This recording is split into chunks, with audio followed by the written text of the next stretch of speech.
popcorn. They pop culture. It's the lowdown.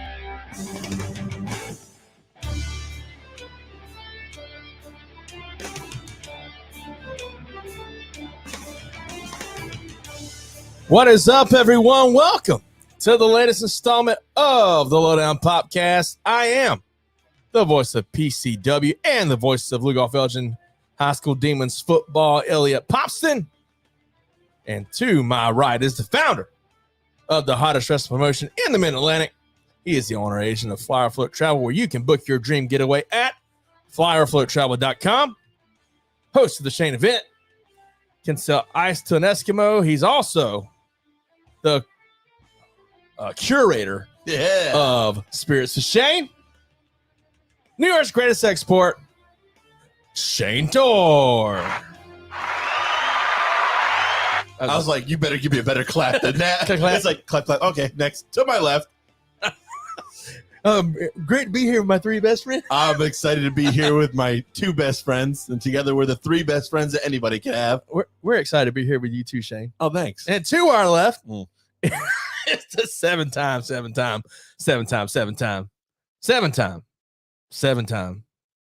One more? Is that it? I lost count. I wasn't listening. We'll say seven-time fantasy football champion. He's a podcast enthusiast, soon to be Kevin Nash's favorite podcaster. Just like his favorite wrestler, he's been on to outwork everyone. Although some may just argue he just works everyone. Mm-hmm. With his self-proclaimed hottest Funko Pop collection, not your average wrestling mark, handbook, Jonathan Winburn.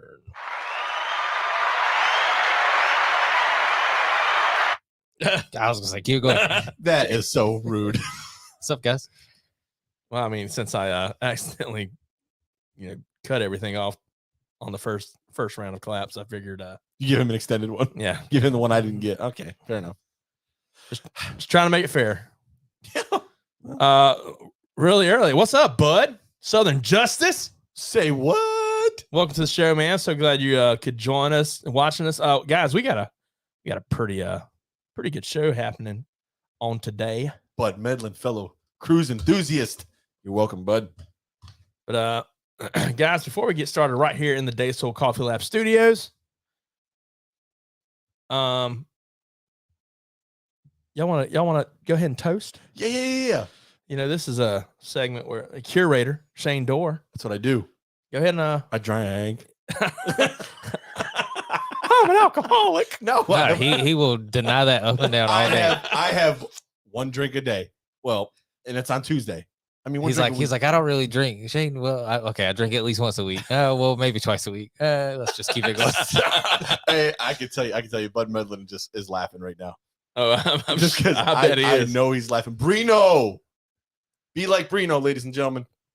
So tonight's drink of choice is a caramel apple, or as the Yankees say, maybe caramel apple. What's that? Yeah, exactly. It's a caramel apple. So what it is, it's equal parts. It's very simple. Crown apple with butterscotch schnapps and vanilla and whipped cream vodka. Sounds better than last week. Sounds good, right? Sounds better than last week. He's even got Elliot licking his lips over here. Yeah, guys. I'm taking a break from drinks. So Jeremy Murphy, hello, welcome to the show. So this is gonna be a good one. Equal parts, nothing crazy. The aftertaste is supposed to be fantastic. I don't get to sample these, unfortunately. I just create them, and we get to. So he says. No, I'm not gonna lie about it. It's. I hold this segment dear to my heart, Jonathan. But I'm ready. Elliot. we can only do this after one thing. What? The three best friends that anybody could have. We're the three best friends that anyone could have. We're the three best friends that anyone can have. And we'll never, ever, ever, ever, ever leave each other. It's so weird because the music playing in the background sounds like a eulogy or something. Like it's so somber. So what we got? Anything good? Lowdown Popcast. To the Lowdown Popcast. Going live. Till live on YouTube and Twitter and Facebook. To Bud, Brino, Billy, and Jeremy. All right. Bottoms up, guys. To you, buddy. I'm excited for this one. I'm going to drink my sweet tea. Nailed it. Just saying, nailed it. Was much better than last. Yes, sir. Tastes like a It caramel. does have a good aftertaste. I'm proud of myself, y'all. That's the first one he's liked out of 4. Yeah, I mean this. Oh, just, yeah. so funny story for those who listen. Wow, right? I just took a whiff of that. This smells pretty good. Thank you. Yeah. So we had the Royal Rumble, right? This past week. Yeah. And Shane decided, being black. being the curator, as you so dubbed me, made a pitch black. It's a pitch black shot. You had me till you said vodka, but so for the Royal Rumble, it was pitch black, Mountain Dew pitch black. So Shane wanted to make a pitch black shot, to share with the festivities. That was very difficult. There wasn't much black liquor out there I don't want to add food coloring and all that junk to it. So I found Jägermeister. I went back to high school and I found Jägermeister. I was like, ugh, but I bought it. And then what did I mix that with? Goldschlager cinnamon schnapps. And it was interesting. It was an interesting shot. It was interesting. It was just weird. It was weird. Billy, correct. Billy said his sip drink was light. It was. Billy, that was fantastic. I don't even know what you called it, but Billy, anything with Di Serrano is fantastic. it was pitch black Mountain Dew with Di Serrano and ginger ale. Not for you. You had I had Gatorade Zero. Gatorade Zero. It's pretty good. But, Amaretto. I Di Serrano, I have a bottle of it. I usually sip on it straight. It's fantastic. It's my favorite amaretto. But I just feel like you just said you only drink on Tuesday nights, and then I you're didn't talking about sipping on Di Serrano. during the episode, we had the episode, and I was sipping on it during the episode, sir. Live on camera. I don't know about that. Whatever. Anything to cut me down. Great nuts. That's what he calls it. All right, Billy. But that was fantastic. Out of the 4 we've done, that's the one. It still smells fantastic. Yeah, it's quite delicious. Guys, before we continue, we gotta go ahead and get this out of the way. Right here in the Day Soul Coffee Lab studios. Guys, this Popcast is brought to you by Day Soul Coffee Lab out of Birmingham, Alabama. Guys, if you've been listening for a while, you already know I consider myself somewhat of a coffee connoisseur. Absolutely love coffee. And I found what I believe to be the absolute best coffee out there. With Day Soul Coffee Lab, you can be sure to get coffee that's super smooth and always fresh roasted. Some of the best, if not the best coffee you'll ever drink. Guys, so swing over to the website, daysoulcoffeelab.co. You'll see it below. And use promo code LOWDOWN to get 10% off your order. They even have a subscription option where you can get coffee delivered straight to your door. So, guys, if you're anything like me and you like to run out of coffee, sign up. They'll automatically ship it, put you on a rotation. And, guys, you can get it and never run out. So it's a no-brainer. If you're going to drink coffee, guys, you might as well make a great coffee. So head on over to the website, use our promo code, get 10% off your order. You know what's funny about that? Timing of that is that Bud Medlin works with coffee. he works at Pontiac Foods. Like coffee roasting for Kroger. Man, it's good. I love coffee. Dude, you ever drive through Pontiac and just smell coffee? Nope. What? Nope. Yes, you. I don't drive through Pontiac. So. Oh, the whole What smells town smells like coffee. Pontiac normally smells like piss and vinegar, but What was that? piss and vinegar. Okay. It ran together. I was like, what did he say? Sir, could you repeat that for the listeners? Piss and vinegar. It's fantastic. It smells just like salt and vinegar potato chips. You got to go through Pontiac at like I heard 5 Jaeger. a.m. I was like, what did he just say? Yeah. You got to go through Pontiac at like 5 a.m. Piss and Jaeger. Oh, Jaeger. Let's not talk about that. So, hey, we don't have a guest this week, so we get to do some of the stuff that we haven't gotten to do since last week. Heck yeah. So, we normally like to start off. We've had the Spirits with Shane. Yes. Had that salute to everyone, and normally we like to maybe have a little bit of this or that. But we had the Rumble this past weekend. We did. And I'd like to know everyone's take on it in the comments. But because everybody in the comments is pretty much they watched the Rumble. And I have some interesting takes. So we kind of talked about it after the show, but reflecting back and having some time to really digest it a little bit. Marinate. My opinions changed a little bit on the show. Some good, some bad. So we can definitely break that down. Well, let's start it off. It kicked off with the men's Royal Rumble. That's what the night kicked off with. Yeah. And winner was everyone who I believe at least everyone here probably expected it would be. Whether we admitted it or not on air. If Dwayne wasn't going to be in the Rumble, this was going to be your winner. Yeah, correct. It was definitely the favorite to win it. Yeah.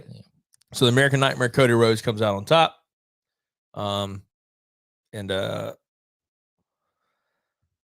What were your thoughts on the overall Rumble? We didn't get near the surprises that we normally get. Did we get other than what, maybe two? So Booker T and Logan Paul. Yeah, I mean, Logan really a surprise? Edge, I mean, Edge was kind of a surprise. I mean, even the surprises weren't really surprises. It was just return. Oh, he's back. Brief returns or returns that they've been out for a little while. When I saw Booker, to me the Logan one, it was a surprise just because it's not really been talked about since he's been out, but I mean his match with Roman, I mean it was thought that he had tore his ACL and that he was going to be out for a while. So I think it was and let's give him credit. Let Logan and Ricochet had the spot of the night for sure of the whole pay-per-view. I thought it was fantastic. I definitely read, I read a little bit that WWE is actually trying to get away from all these returns and these big surprises in the Rumble. They want to use their roster, which I'm cool with. But the problem is my personal problem with it is if you accustom a fan base to expect something for one special event of the year, if it is 5 or 6 or 7 surprises, people are going to expect that, and they want that more. I think I would actually prefer the Rumble to have those kind of nostalgic. That's the time to do it for me. I agree with it's the time to do it because the match. I mean, you can have somebody make a shock appearance and not impact anything from a story standpoint, but you can do it as a one-off, right? Like if you're going to do that Forbidden Door thing, if you're going to do that AEW thing, and you don't want them to be featured on your main show, your WrestleMania, throw them. They're going to lose. We know they're going to lose. Throw them in the Rumble. Have them have a cool little moments, a couple moments for people to kind of sink their teeth into, and then throw them out. I mean, it's cool. It's just that moment that I look for. But I agree with what you're saying that once you start doing it, you kind of get the fans accustomed to having the surprises, which I think is what shot them in the foot the last 2 years, is they haven't really had those big surprise moments that fans have been expecting. But I'm starting to get other to than the return of Edge was 2 or 3 years ago, right? Just before COVID, 2020. But to me, the Rumble is getting too predictable. To me, like the last couple of years, few years really. I mean, it's they have somebody enter, 1, 2, or 3. They last the whole Rumble, and they talk about the whole Rumble about how long they've been in the match. Then they have Kofi has his spot. The last 2 Rumbles haven't worked out. He missed his spot this time. Haven't been too good, but it's it's starting to get, to me, looking back, it just feels like the Rumble is getting too predictable. I mean, the spots are predictable, the layout of the match. I mean, so you either have somebody come in the first couple of spots and last the whole thing and win the Rumble, and then it'd be like they outlasted everybody, or you have somebody come in like 26 and later, and then they just come in and run the last few minutes. So. Where I get what you're saying, but I was pleasantly surprised with Gunther having the run he had this Royal Rumble. Well, that proved to me that Triple H had his hands all over the Rumble. Yeah, not a doubt. I mean, don't get me wrong. I like when they last that long and they're still able to have those moments throughout the whole match, and especially at the end when him and Cody went at it. It's good for business and athletic standpoint, and making a star.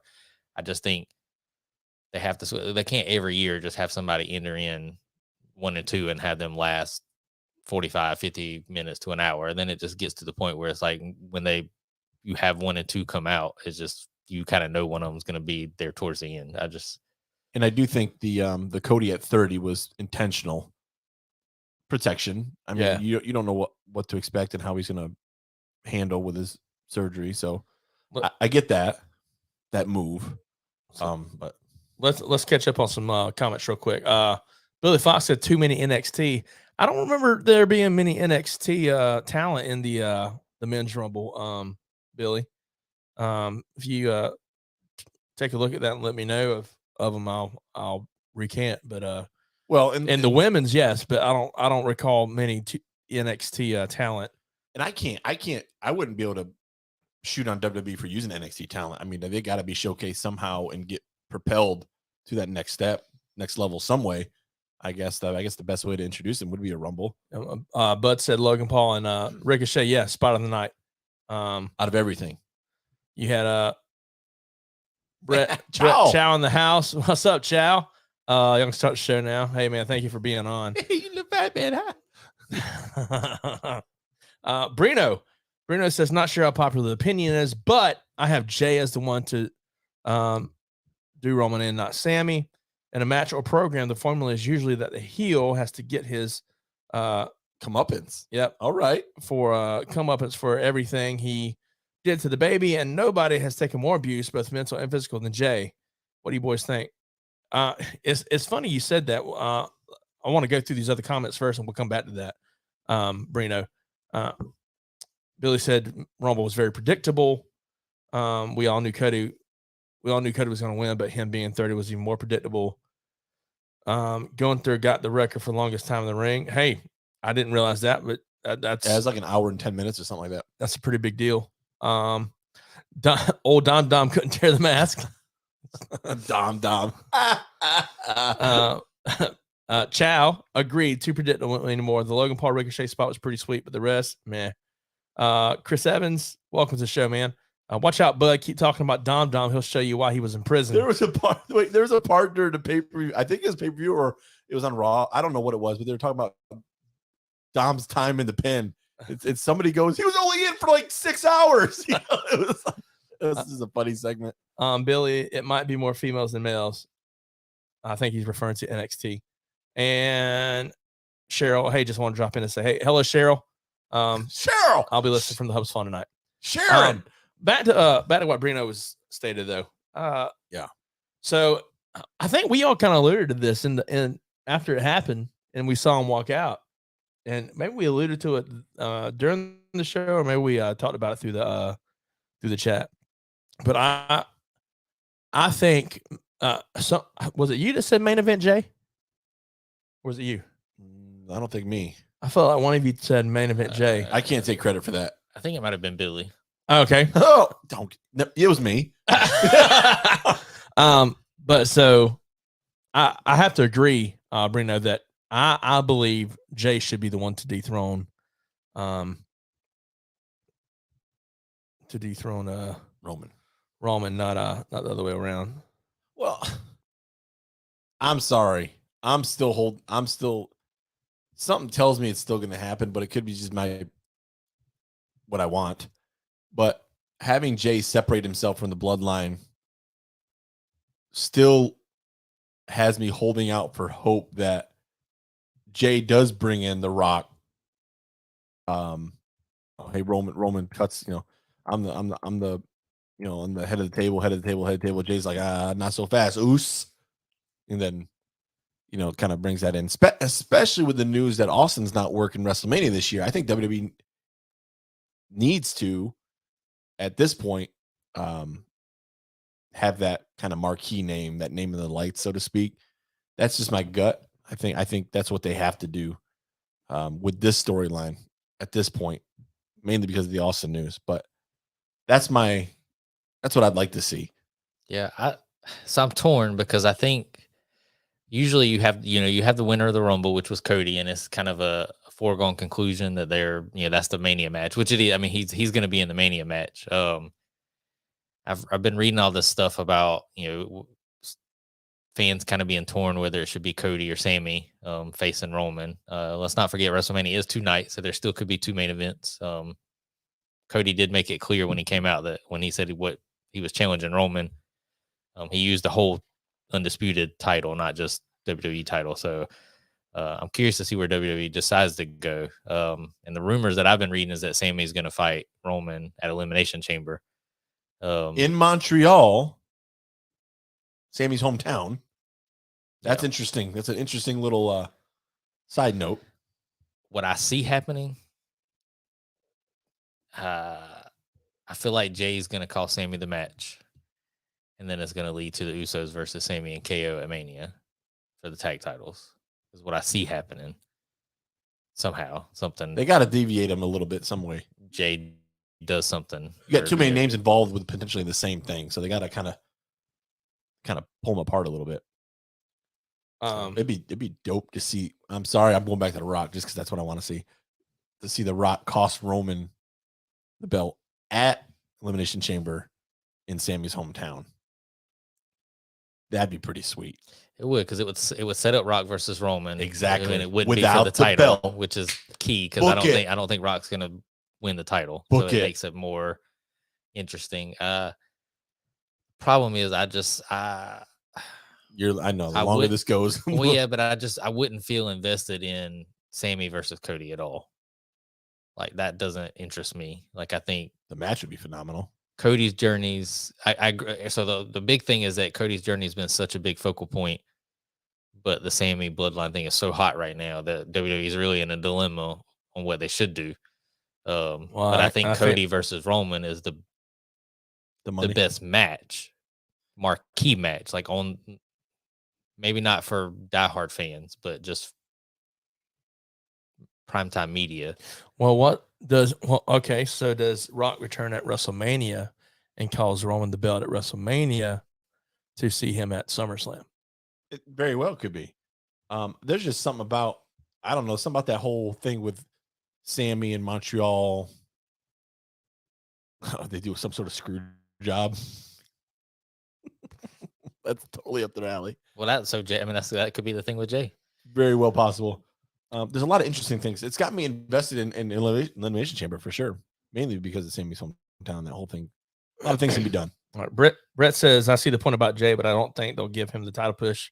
Cody or Sammy for sure.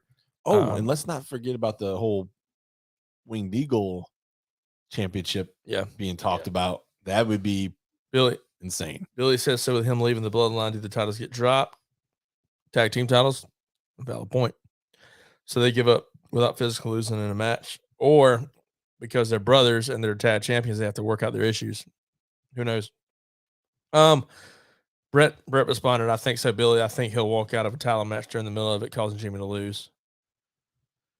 Bud says, I think Jay turns on Sammy to cost him the match and sets up Usos versus Sammy and KO. That's what Jonathan was saying. I like it. Yeah. Either way, I like any possible outcome. It's just which one do you choose? The other thing, real quick on the Jay thing. So don't get me wrong. I think social media nowadays plays a huge part in character development and getting storylines across. But to me, it's a little weird for Jay to announce that he's leaving the bloodline on social media and not do it on the show. Like that, to me, that would be like hit that promo. I mean, it would still be fire starting it off. But if there would have been no contact from Jay, he starts off SmackDown, or the bloodline segment starts off SmackDown. He comes out, kind of does this thing. I think has more impact than him just saying he's out on social media. That's just me. I think it's gonna be good, man. I'm out. It's got me excited. And Bruno says, like the idea involving The Rock, it would be interesting to see the family pick which one of them to be loyal to. That's all it would be. I mean, it's just a good way to really blow off that story. Yep. And then Brett said Sammy, Cody, Roman. I do not want. I don't want triple threat. And they like to do that crap at WrestleMania for the belt. We saw that happen. I think both Daniel Bryan and what was the other one? Batista, Hunter, Benoit, right? Batista, Michaels, Benoit. No, was it Randy Orton? No, I think it was Benoit, Eddie, Michaels, and Triple H. Oh, maybe. Yeah. Either way, it's that same recipe. Hold up now, playa. I did. Oh God, I did enjoy the Teddy. So, just talking about the men's Rumble match, what were the things that you liked and what were the things you didn't like? I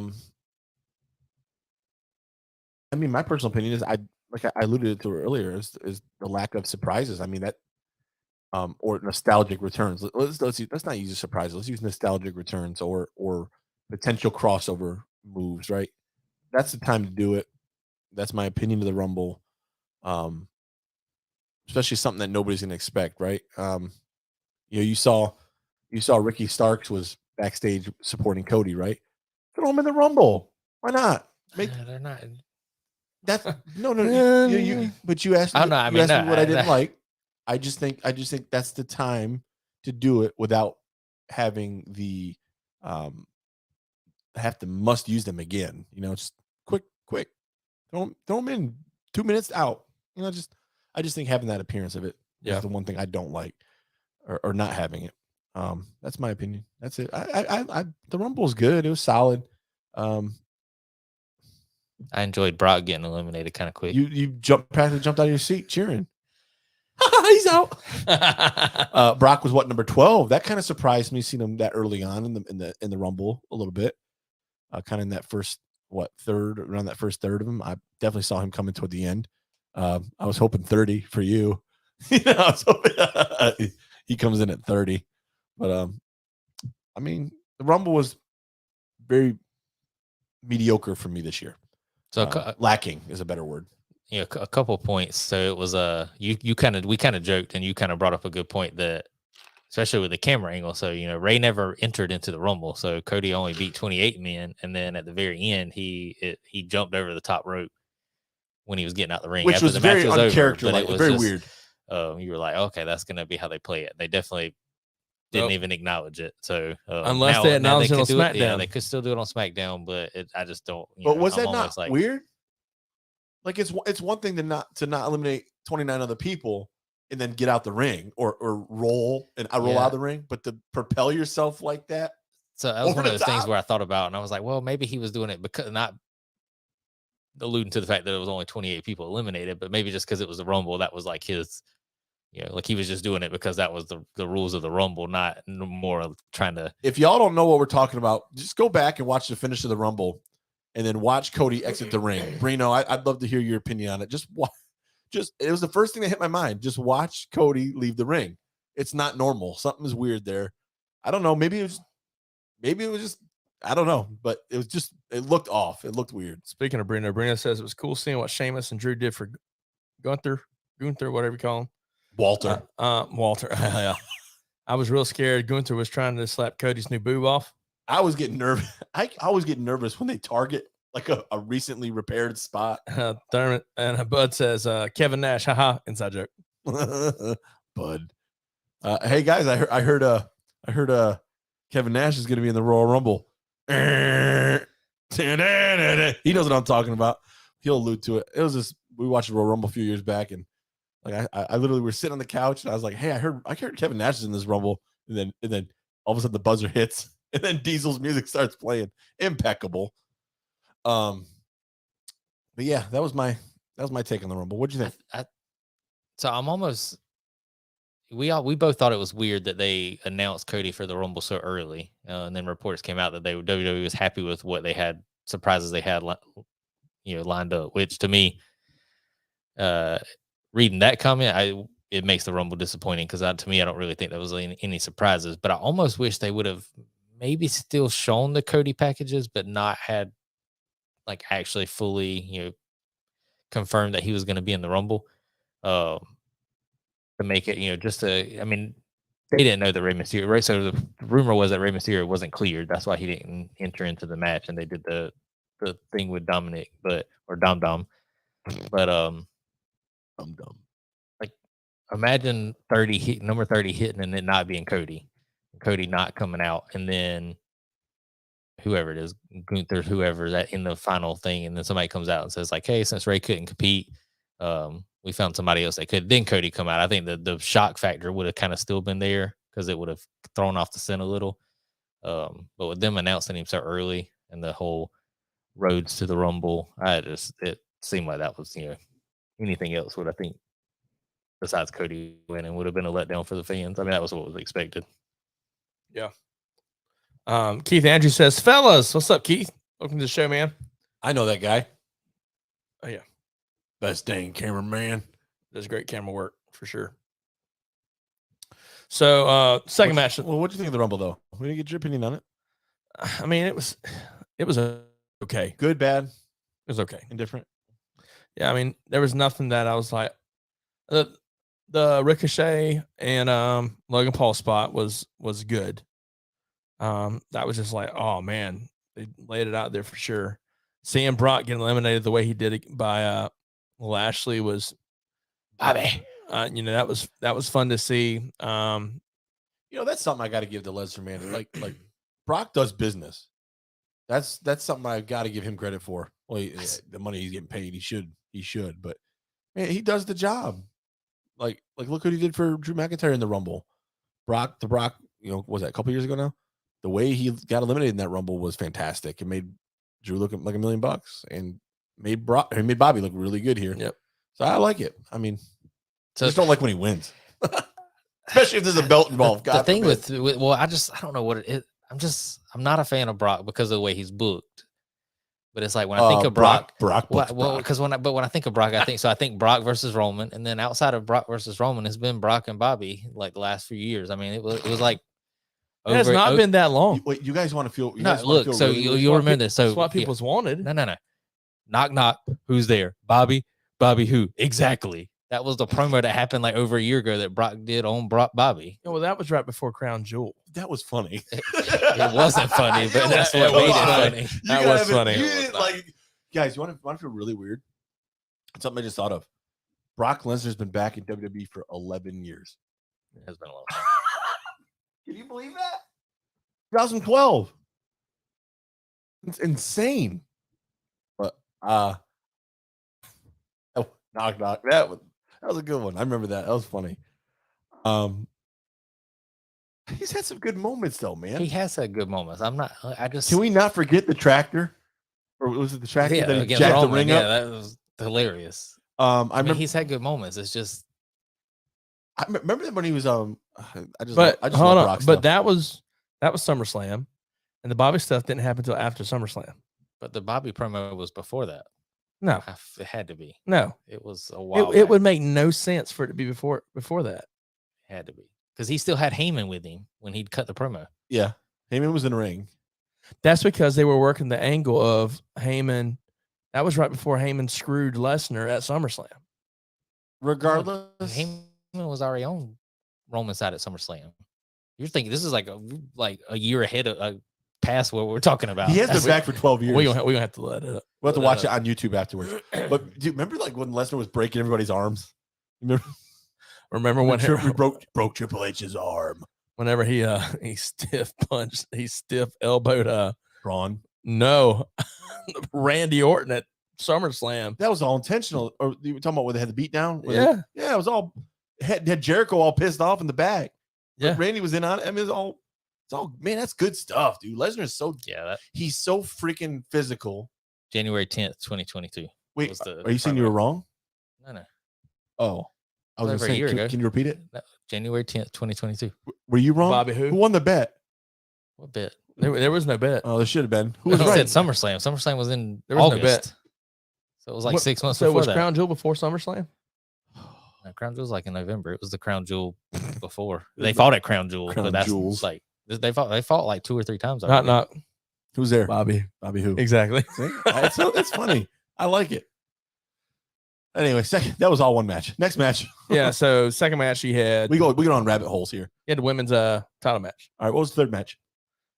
Dude, seriously, I'm just kidding. Listen. It started. I went to the restroom, and y'all said, "Hey, Elliot, you missed a good part." I came out. I was like, "What happened?" Yeah, it's over. What part was it? I don't even remember. Apparently, Uncle Howdy knows. No. Pitch Black was second, wasn't it? No, I can't even remember. No, Pitch Black couldn't have been second. I think Pitch Black was third. Yeah, definitely. Okay. Who came second? So it was a women's match. There was only 5 matches on the card. It was Bianca versus Alexa. But something happened where in that match It was where just like the Terrible. I think the video package Oh. or something distracted her. I really don't remember the match. but- Absolutely terrible. Billy says Alexa being brainwashed again. Thank you, Billy. That's the whole match. That's Bianca keeps the title. We'll keep it moving. Pitch Black Mountain Dew match. I was a fan. okay. So Yeah.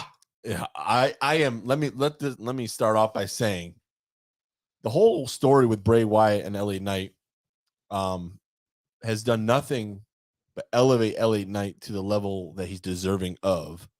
He is super talented. Yeah. He can talk. He can work.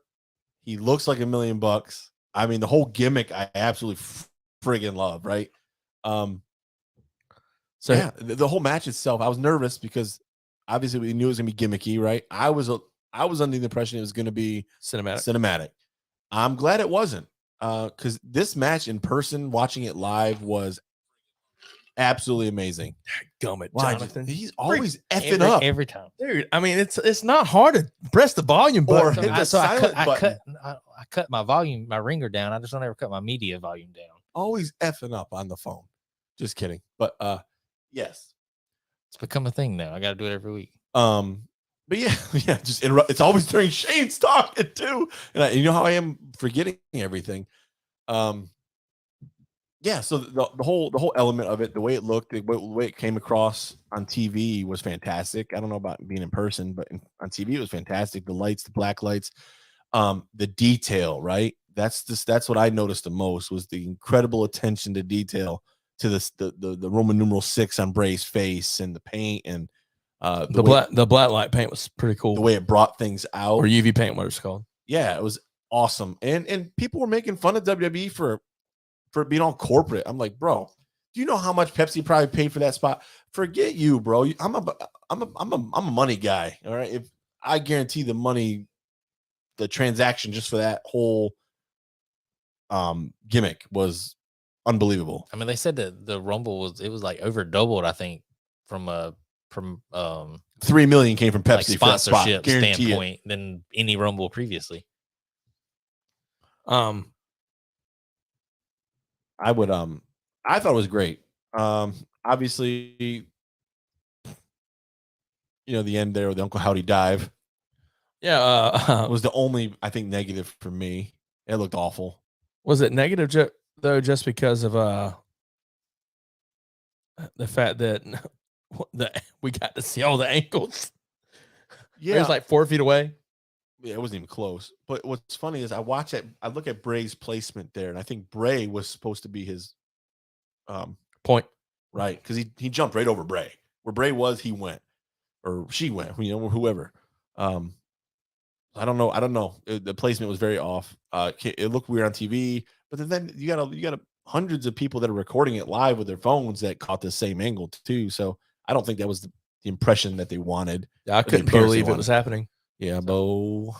So I'm kind of on the same boat. I think visually, I think I liked the match. It was different. I mean, it wasn't bad. I mean, it was better visually than when they were doing the red lighting for the Fiend and absolutely. I mean, much better. I mean, you could still visually see what was happening, and it was it kind of reminded me like we talked on like 2K. You can do attires where it's black light or glow and stuff. I mean, just a different dynamic. Not something I would want to watch every night or every week, but like one-offs. I mean, it was it's just different. The match was too quick, I think. Was that because the Rumble was long? Probably. I mean, because the women's match, women's match was short too. I didn't like the Uncle Howdy spot at all. Not because he missed. To me, it was just weird. It didn't make no sense to me. Why? That's what I'm saying. Like why? Yeah. Like what? Like, and then after you had the Firehouse Funhouse characters. So you didn't like that you didn't like that he missed. You didn't like the whole spot. I just didn't like the whole spot. Like I think if Bray should I mean, the match was over, but yeah.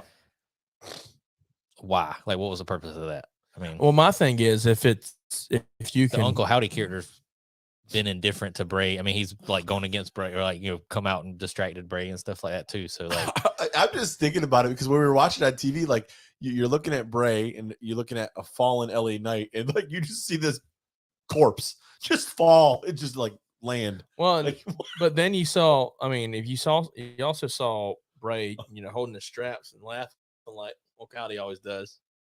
yeah, there's more to it. The 6 on his face is another sign of something. We always talk about the Wyatt 6, Wyndham 6, Bray. Well, you saw the whatever. 6 there. Yeah. I mean, you saw Bray, Uncle Howdy, and the 4 Stooges. Essentially, Speaking of the whole Bray thing, what about what's y'all's opinion on what he said about the Fiend? We read the excerpt from his interview about the Fiend. The Fiend is gone. Fiend is dead. That's died at WrestleMania, and then he talked about the Hawaiian shirt. It could never be without Luke Harper. Yeah. So for those that haven't heard, but Bray has said, and we've long believed that the Fiend was going to be some sort of involvement in this because we saw the appearance of the Fiend when he returned in the crowd there. But the Fiend, Bray Wyatt as the Fiend is done. Not going to happen. I thought that was interesting. Definitely spoken to detail on that. Real quick, a little in case y'all want to aware about LA Knight. So I was watching some, I think I shared this with the guys. He is actually pretty talented if you haven't realized that already. So he's been the, I guess, body double or whatever for the 2K game since like 2018. Motion capture since 2015. The motion capture since 2015. That's what it was. For The Rock, for Stone Cold, for he does so all the motion R-Truth and Triple H. Yeah. So he does a better Triple H than Triple H, he said. Yeah. But if you like all the motion captures for every WWE game since 2015 till today, LA Knight has played. He's done all the characters, which is insane. So talented, man. I wasn't so sure with this whole story with Bray, but it's done nothing but elevate him, and he's incredibly valuable. We did the thing so much Saturday night. Oh my word! Even when I got home, like the next few days, like the wife would be like, "Hey, like you want this?" I'd be in the other room, and I'd be like, "Yeah." I was like, "Oh my goodness!" And you started laughing. I did to myself. She was like, "What are you laughing at?" I was like, "Nothing." You won't get it. But it's so. But that's when you have something good. When you're just like subconsciously repeating something that you've heard, or something that somebody does, or you mimic what they do. And I brought this up to you guys, and you said we all kind of knew about it, but just for the listeners, so the kind of going back to last Monday, so the whole segment with Taker, LA Knight, and Bray, kind of had another added meaning to it for Taker, the Taker and LA Knight connection, because LA Knight was actually managed by Percy Pringle, aka Paul Bearer, on the indie scene. So that was kind of a callback to. Obviously, there's some ties there with Taker. Now that's a gimmick I can't stand, bud. I can't get into that. Shush! I don't like that. Not a fan. Women's Royal Rumble. Yeah, I spoke first. Rhea Ripley. You guys elaborate first. I'll go into it. Yeah, I mean, I'm okay with her winning. There was a lot of NXT women in this one, but I mean, the women's roster is a lot smaller. It's a lot thinner, yeah. Than the men's roster for WWE, so it definitely made sense. They had I like the fact they didn't have all of these, women callbacks, except for someone who can still go like Michelle McCool. Yeah, I liked how they had her in the crowd and they just kind of announced her and she came out.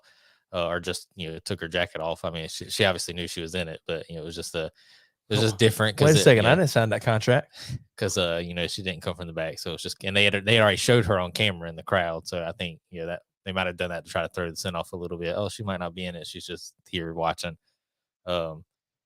Honestly, my favorite part of the Women's Rumble was the fact that they botched Nia's entrance, whether it was on purpose or by accident.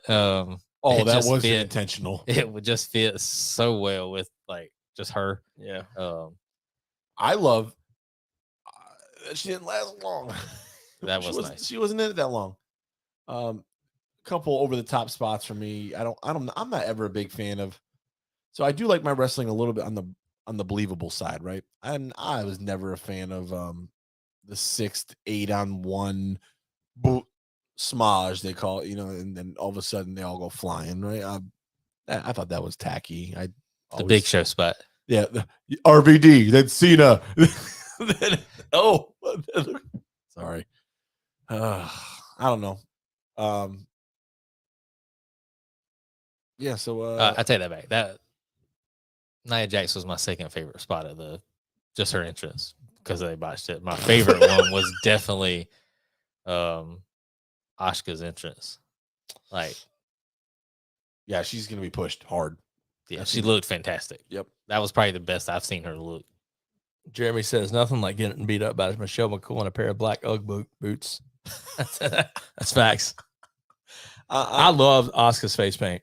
Yeah, and very well done. And her spot last night, Carmella returned her spot last night with Mella. She's looking at her. I'm like, man, she just looks weird. Like, cause her makeup's not. Makeup's just different and not attractive.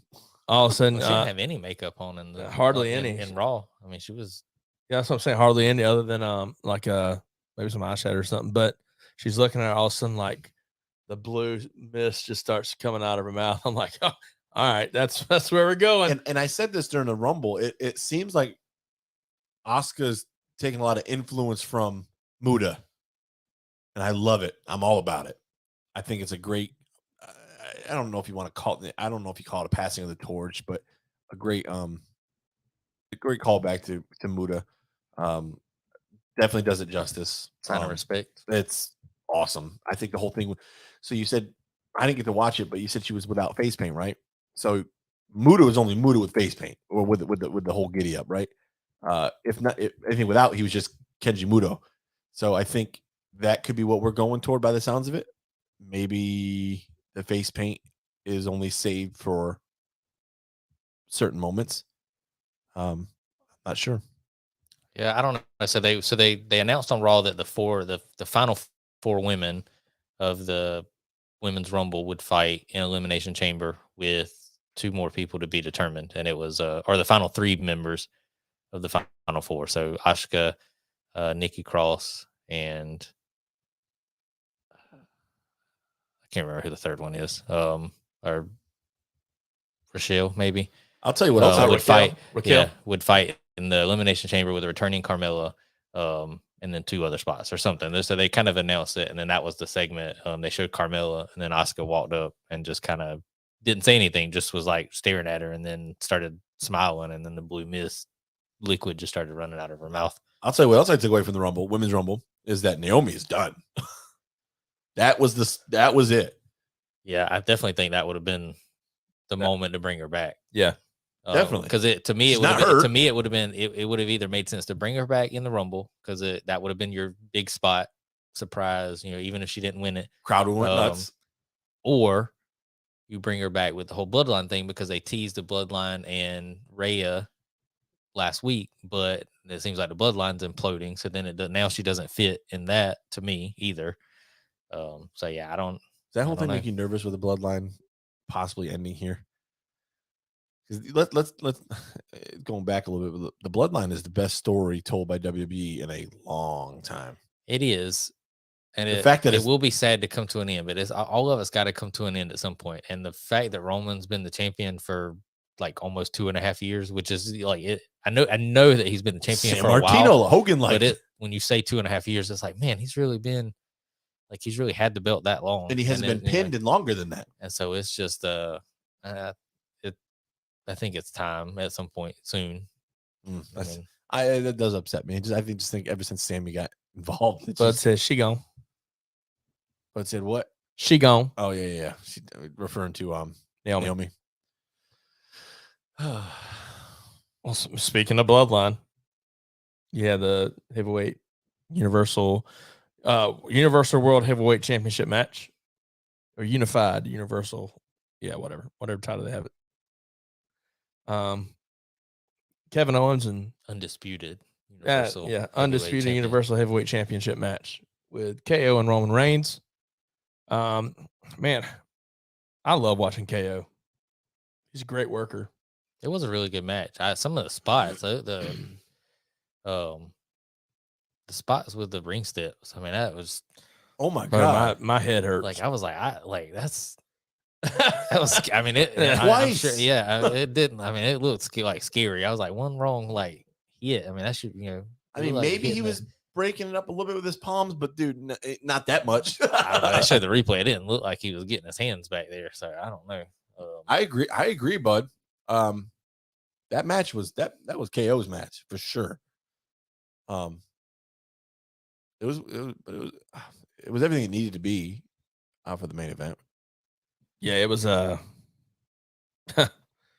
But the main course of the pay per Mm-hmm. view was definitely what happened after the match. Absolutely. the match was good, but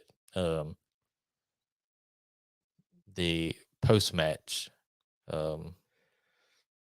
interesting. what you want to call it? 'cause, Scrum. yeah, it was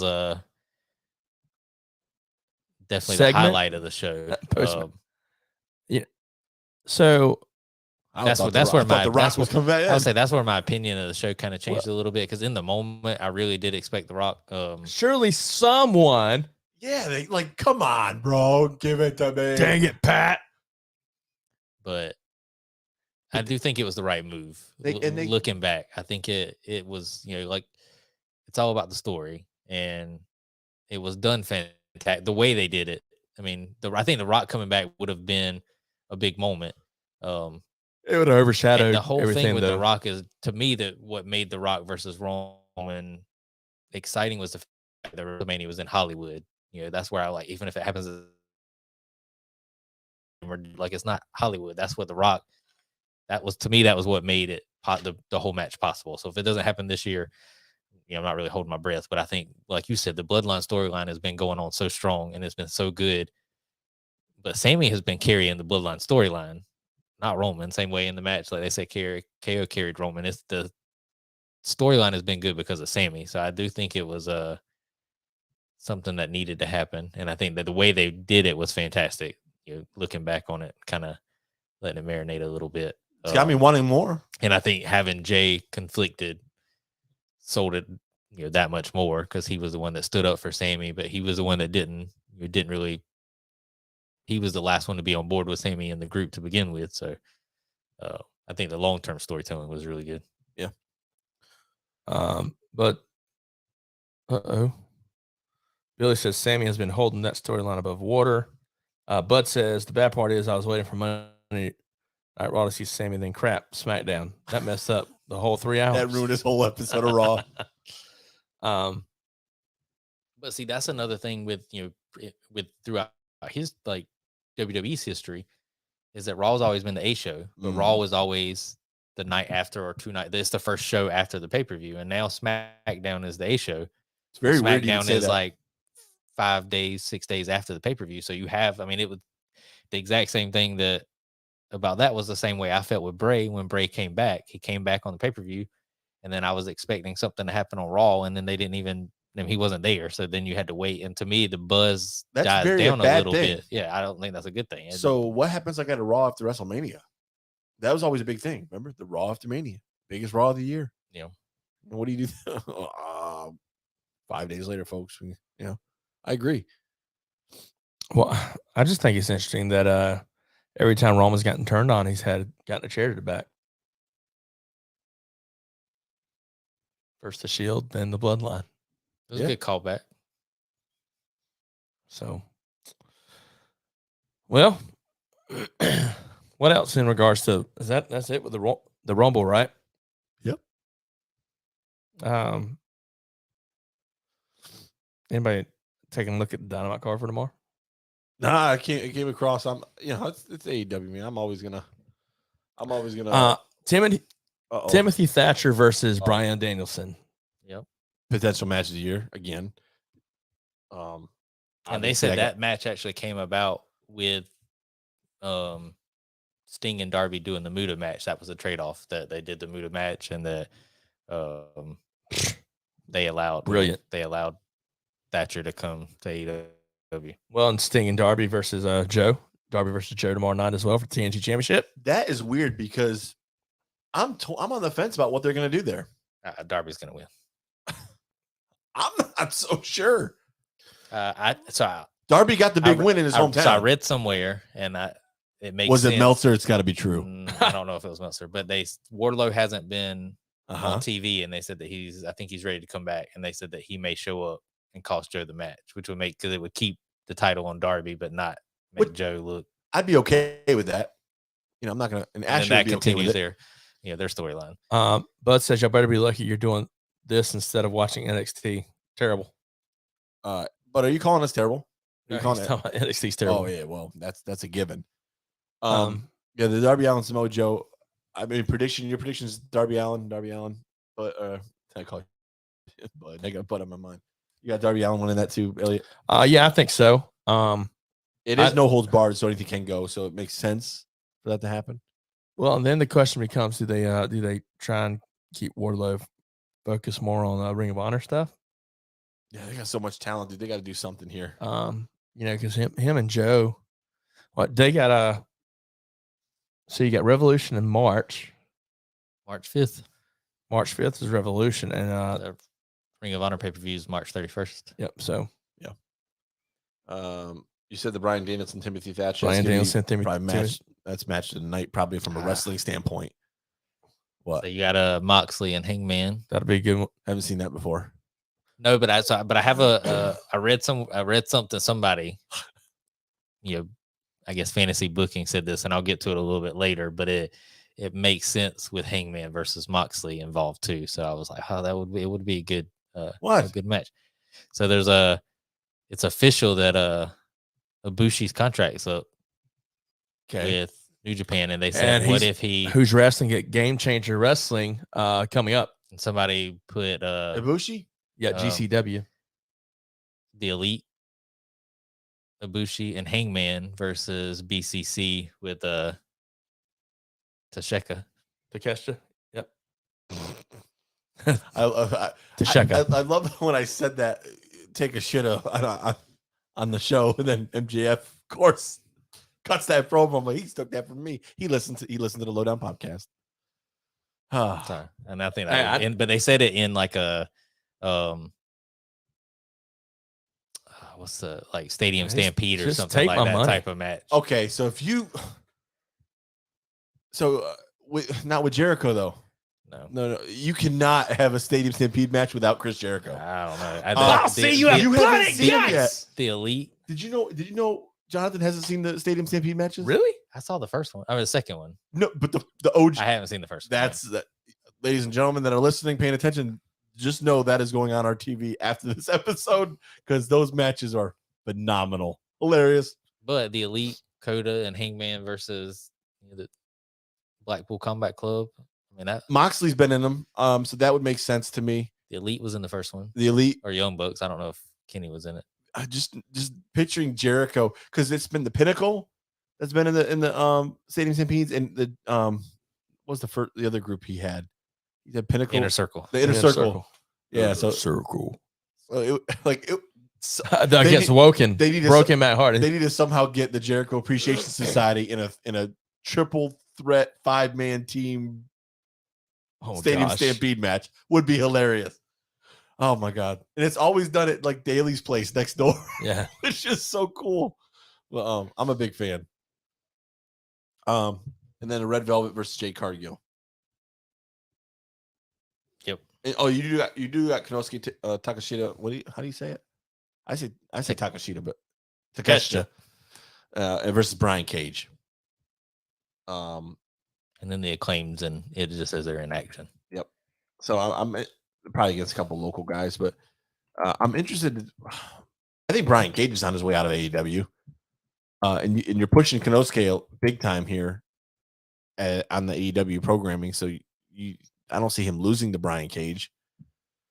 It's gonna suck, man, because I think Brian Cage is legitimately on his way out of AEW, and I think he just brings this presence about him. I think that is good for TV, but. Bud says, nice hanging out with y'all, gentlemen, but 3:30 comes early. Letting you know y'all are doing an awesome job. Good night, everyone. Hey, good night, bud. Appreciate you, sir. But, I had some other AEW thing I wanted to mention too, but now, sorry, that's my stomach. Well, that was yours. I was like, you hungry, pal? Yeah, always. Sounds like a howl at the moon. I don't know what it was. I had two things. It was Coda and there was something else with AEW that I wanted to make sure we talked about. But Well, you still got maybe it'll come Jade back to versus me. still got Jade versus Red Velvet tomorrow night, and know. Acclaimed again. It wasn't this week. I just wanted to touch base that because we recorded before last week's episode of Dynamite, how nice it was to see Mark in the main event against Jay, and then yeah. The way they end the tribute stuff and the way they ended the show was fantastically done. And then watching that, and then watching the funeral services and the eulogy, dude. And Mark Briscoe giving the weather. That's actually pretty. I actually saw it like 2 weeks ago, and it was hilarious. I've actually started.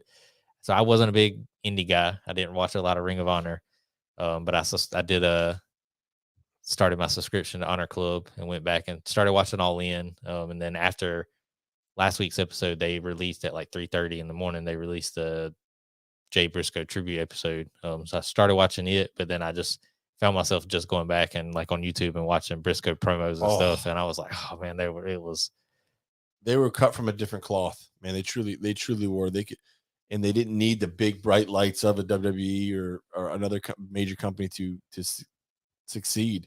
They were more than content living the blue collar life. Yeah.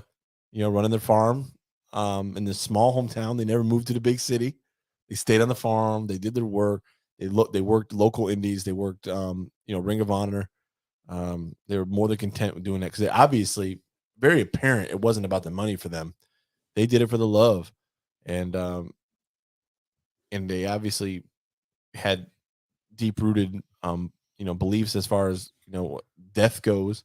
Just hear Mark talk about it, and be so at peace with something so tragic. I think it speaks volumes to what they believe in the character, and I strongly encourage anybody just to go back and just go and watch Mark's match days after the death of his brother. Watch the eulogy on his brother's birthday. On his birthday, and just be able to hold it together because he was so at peace knowing. He was holding it together. Lethal was not. Right. Yeah, Lethal was crying before the match even started. Right, and that to me, dude, that man, if anybody loses anybody, man, I just go watch Mark. Just go watch Mark Briscoe or and just watch his reaction to everything, and it's incredible. I laughed so hard at the promo I shared in the chat where they were recording on their farm in the barn. Jay's cutting this awesome promo. Mark's just like, just walking in the background, and then he walks off camera, and all of a sudden you hear, boom, and like a shotgun went off, and he was like, I thought. It's that they're awesome, man. I can watch your promos all day long. But yes, that was fantastic. Hey, anything else with AEW? Nah, man, I think we hit them. Yeah, pretty good. A little bit of this or that. Let's hit it. Yeah, I got at least one I want to talk about that's not wrestling related. Okay, cool, guys. If this is your first time listen to the episode, watching the episode, whatever it may be, we like to do something called this or that, where Jonathan will give us a topic or two. Let us decide this or that, and we talk about it, discuss it, and everything. Guys, feel free to chime in the chat, and this is this or that.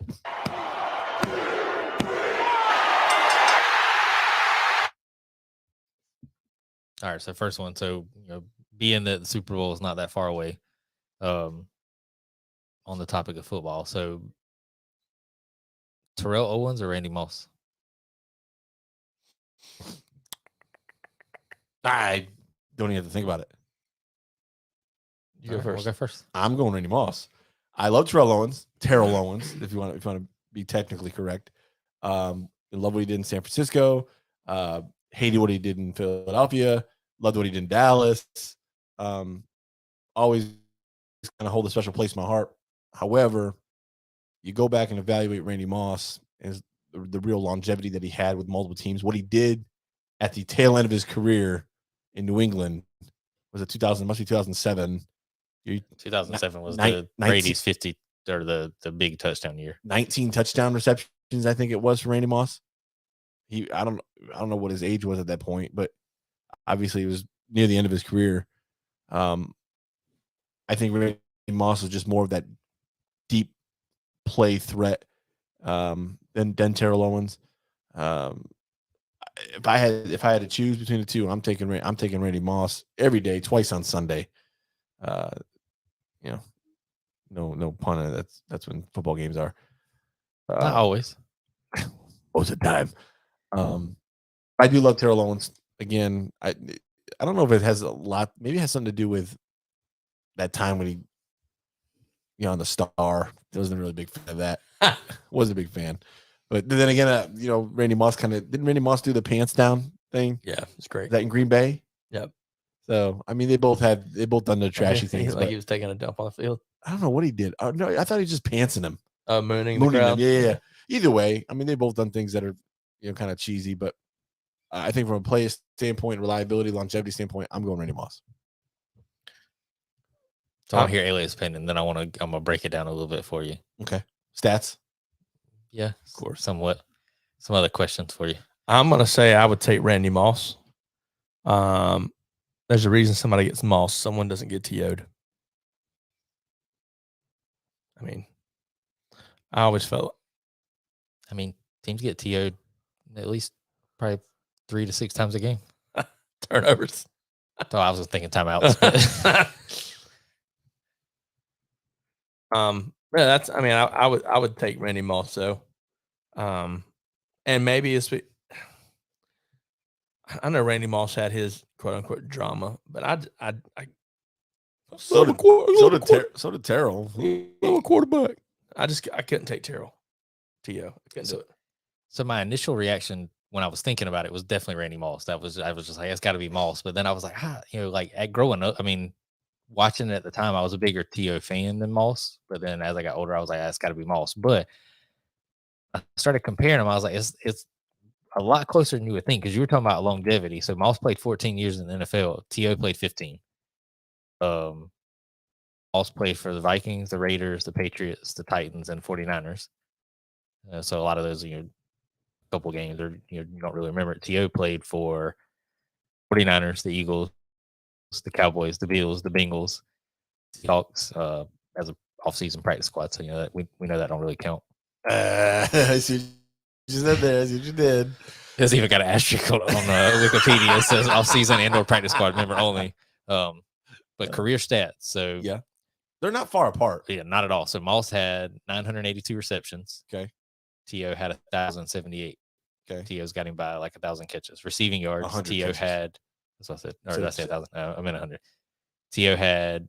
That's a season. Little less than 16,000 receiving yards. 15,934. Moss 15,292. So really close. Receiving touchdowns, Moss had 156. T.O. had 153. So that, I mean, like, well, T.O. played 1 year longer. So that explains 100 catches. And that explains 700 yards. So and then Moss had 23 touchdowns that year with Brady. Oh, so I said 19. Yeah. That's half of Brady's almost half of Brady's touchdowns that year. So to me, but how old was he in 2007? He was a rookie in 98. So it would have been, I mean, he would have only been playing. That's right. 10 years. I always felt like Moss could stretch the field more. He was just more of a deep ball threat, I thought. T.O. early in his career, I mean, could definitely go for the long ball, but I always felt like T.O. was more catch and run. I think just bigger bodied, breaking tackles. Yeah, no, like T.O. would be the one I'd want to throw that goal line fade to. Here, catch it. For me, slant across the middle. In a scoring position, I mean, yeah, T.O. catch and run, but if you're in the red zone, if I'm throwing a ball up, I want to be Moss all day long. Yeah, that's me if I'm throwing 80 yards. So I think what stands out is Moss had that year with New England where he had the 23, and it was not the end of his career, but towards the end. I mean, it was, he played 14 seasons. That was like number 10. So I think that stands out more in people's memories than some of the stuff T.O. did. But I was watching highlights of T.O. with the Bengals and the Bills like later in his career, and it was Here's the thing, though. 80-yard touchdown. I mean, you got to remember you had touchdown passes. Ocho Cinco. Was he with T.O. or was he already at the Patriots by then? I think he At the might have Bengals. already been out. Well, here's the other But you thing. had T.J. Hushmanzada. You had Who's your mama? Here's the other thing. Susan. Terrell Owens could suit up now and go play a pivotal role in the NFL. Slot. Number 3.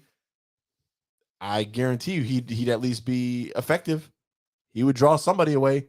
I can't say that. I don't know about Randy Moss. Like, I don't follow his, like, what he does what he does now. All I know is I see Terrell Owens in the shape he's run, still running a 4.6 40. That to me speaks volumes too.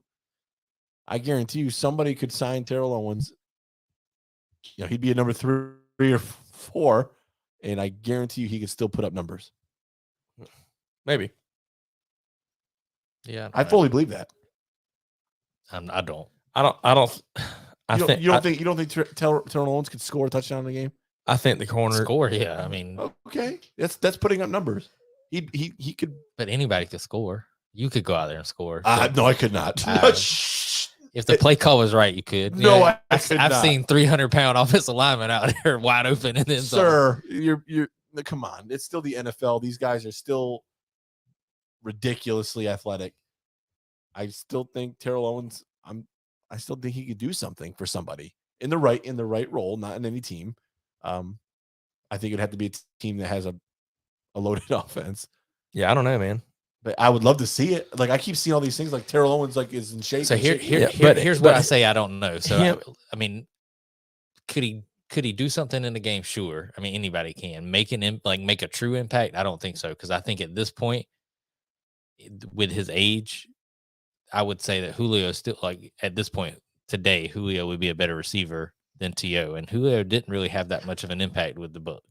I mean, yeah, he made plays and he had good, like, a few moments, but he didn't really. I mean, he wasn't on the field every down. Yeah, but in his defense, nobody made an impact with the Bucs this year, and their offense was supposed to be loaded. So I don't know. Well, and the thing is, too, if you put somebody in the game and they're drawing somebody, like some defensive back is set on him, to me, they're already. I think it goes to show how good the corners are nowadays. I mean, because teams have faced the Bucs and they'd man up. Yeah, they'd man up on Mike Evans and Julio Jones and what's Perriman? Perriman still there? I forget. In Tampa? Yeah. No, it was Godwin. Godwin's the other one. Godwin. So, but I mean, they'd man up on those 3, and 2 of those, Julio Jones. I mean, he ain't a slouch. Mike Evans. I mean, both of those guys are Pro Bowl guys. I mean, Godwin was the number 1 receiver in the NFL like 2 or 3 seasons ago. But the fact that the corners, hey, we'll just man up. We may shade if we out here and there, but that's not saying that they didn't put up numbers, but the fact that the Bucs played the way they did this year, I mean, that says something. I mean, their running game sucked, but you have another one, Jonathan? I was looking at it, said T.O. was a current member of the Knights of the Jin, but it's a Japanese fan-controlled professional 7-on-7 indoor football league. Yeah, that's out of Atlanta. He's still like, that's the thing too. Like, he's in shape. He's still fast. Now, there is a difference between running a straight line and running the NFL, right? Let's be truthful. But I mean, it's impressive, man. He's still cut, jacked. Yeah, game speed. I would love. I want to go see some of that fan control stuff, because you'd be able to get an idea of what somebody could do. But I'd love to see him line up for some offense and just see what he could do in a game. But yeah, what else, Jonathan? What, you got another one? So with the Rumble just happening, I mean, we've talked about it. So this or that, which other pay-per-view? Because I think WrestleMania is always the big pay-per-view, and then Rumble's kind of number 2. So do you prefer SummerSlam or Survivor Series? Historically, I've preferred Survivor Series. I did not enjoy Survivor Series as much as I thought I was going to this year. And maybe it's because they didn't do the traditional, hey, Raw has 5 SmackDown has 5, and they just go at it. Or I miss the days of old Survivor Series. Do you remember like the VHS tapes in Survivor Series '92? Like all the matches were 4-on-4, 4-on-4, 5-on-5. 5-on-5. I think it was 4 on. The original ones were 4-on-4. Yes. Yeah. Because the cover, it was like Hogan, There were caricature drawings. Bushwhackers, and somebody else versus Taker, Money Inc. And bro, I miss what Survivor Series used to be. With that being said, I'm more of a fan of SummerSlam. You know, it's the biggest party of the summer. They refer to it as. I think it's the number 3 probably. I don't know. In that's still a pay-per-view where they have big moments in. yeah, I was actually going to say, I think Brock versus Rock. Rumble is always number 2 as far as I think anticipation because of the surprise, like potential for surprises. But I think from a build-up standpoint, SummerSlam is probably the number 2 pay-per-view because it's the biggest party. I mean, that I think back to that was when Brock versus The Rock happened. I mean, there's been a lot of big moments, kind of within since 2000 that have happened at SummerSlam, and that's usually the one that always kind of takes place in Vegas or LA or somewhere where they're getting the crowd size. Yeah, I totally agree. But I do miss traditional Survivor Series matches. Well, that was 2 ahead for now. I like him. cool. I like him. Well, guys, before we continue this party and keep it rolling and all that good stuff, we like to take a moment and thank our sponsor, Revolution Nutrition. Where's your teas at? What are you drinking? My own drink this time is a lot of stuff. So strawberry kiwi, banana, rainbow candy is my own concoction. Send that to Sean and Victor over there at Revolution Nutrition. Based out of where? Dusty Bend area, Camden, South Carolina. Camden, Right. South Carolina. Camden, South Carolina. Hard Dusty Bend. Yeah, guys, head on over to Revolution Nutrition, where community and nutrition meet. They offer healthy protein shakes, iced coffees, energizing herbal teas, aloe refreshers, kid-friendly drinks, and positive vibes. Head on over there, mention the lowdown for 10% off your order, and get all that good stuff. Hey, who's this chick screaming in my ear? Yeah. Some chick yelling, yeah. It's just a royalty-free track, guys. Oh, okay. Yeah. Next week it'll be a guy saying, "Yeah, Yeah. Man, I love Revolution. I went there today and got a pink drink. Pink drink's good. I thought that was for women. Shut up, Elliot. For me. Okay. Why is it for women? Yeah. Why is it gotta be for women? Yeah. I seriously thought it says pink women drink. Is that not what it's called? It's called pink drink. Now, I did feel weird one day walking in there and I was like, "Hey, Victor, give me a Southern Gentleman." That was awkward. Oh, that's the name of a drink. Why? So I made the whole place laugh. Feel like there's a drink that they did for Christmas. It was called Santa Baby, but they renamed it to Hey Baby. And I always get that, and so they write the name of the drink on the cup. And I always feel weird when I like walk in the house because I got this Hey Baby tea with Hey Baby written on it. I'm always like, Hey Baby, reminds me of Brandon Davis. Hey Baby, what? Who wrote that? And I was like, oh, it's the name of the drink. Jeremy said he'd love to see a Survivor Series where they have the Survivor Series matches, and the winner of each advanced to an Ultimate Survivor Series match. That's innovation. It's something different. I'd be okay with it, Jeremy. I'm okay with something different being done, right? Because pro wrestling in general is pretty much insanity, right? Definition of insanity. But you got to find different ways to tweak things that are kind of the norm. So I think I'd be okay. I'd be down for it. Yeah, I like it. Yo, Shane. Yes. Ooh, what is it? What we got? Have you watched any movies lately? I think so. Yeah. So, yeah, I did. That's popcorn, by the way. I think so. I had to think. I've been going to movies as much as I can. I think I talked about them already. Saw Plane and We Missing. talked about those last week. Yeah, that's right. You got 2 on your radar this week. Yeah, we're looking forward to. I'm looking forward to Infinity Pool. I'm kind of.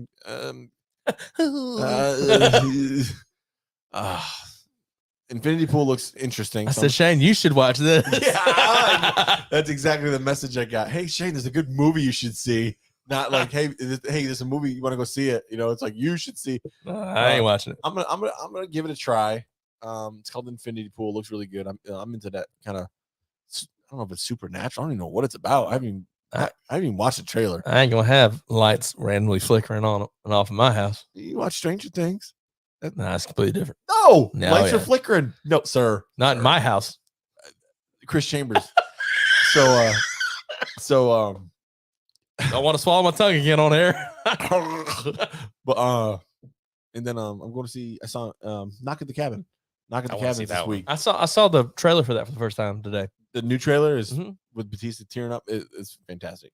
Early reviews ain't so hot on it, but I'm gonna go see a Batista movie. I think. Dang, they're giving this a 4.9. I can't watch it. But so those are 2 movies on my radar for this week. Infinity Pool tomorrow, and then I head out of the country this weekend. So hopefully Friday, gonna see Knock at the Cabin. Yeah, unfortunately, Shane will not be joining us next week. I don't even think you have the ability to call in. No, I will not. Yeah, so You're gonna be cruising it'll be just Ellie and on the boat. It's gonna be fun. Oh yeah. did you book the cruise through Flyer Float Travel? I always book my cruise to myself, Jonathan. Give me my commission. No, I got to pay myself. yeah, well, sure. I'm excited. Got a couple cruises lined up. This one this week, and then we got one next year. With a bunch of other people. Yeah. Elliot, Big group. Jonathan. Big group, yep. So it's been fun, man. The whole travel agency gig has been a blast. I've been enjoying helping people. But you and I were talking. We watched some movies. Yeah, recently. Yeah, not theater movies, but some recent releases. I watched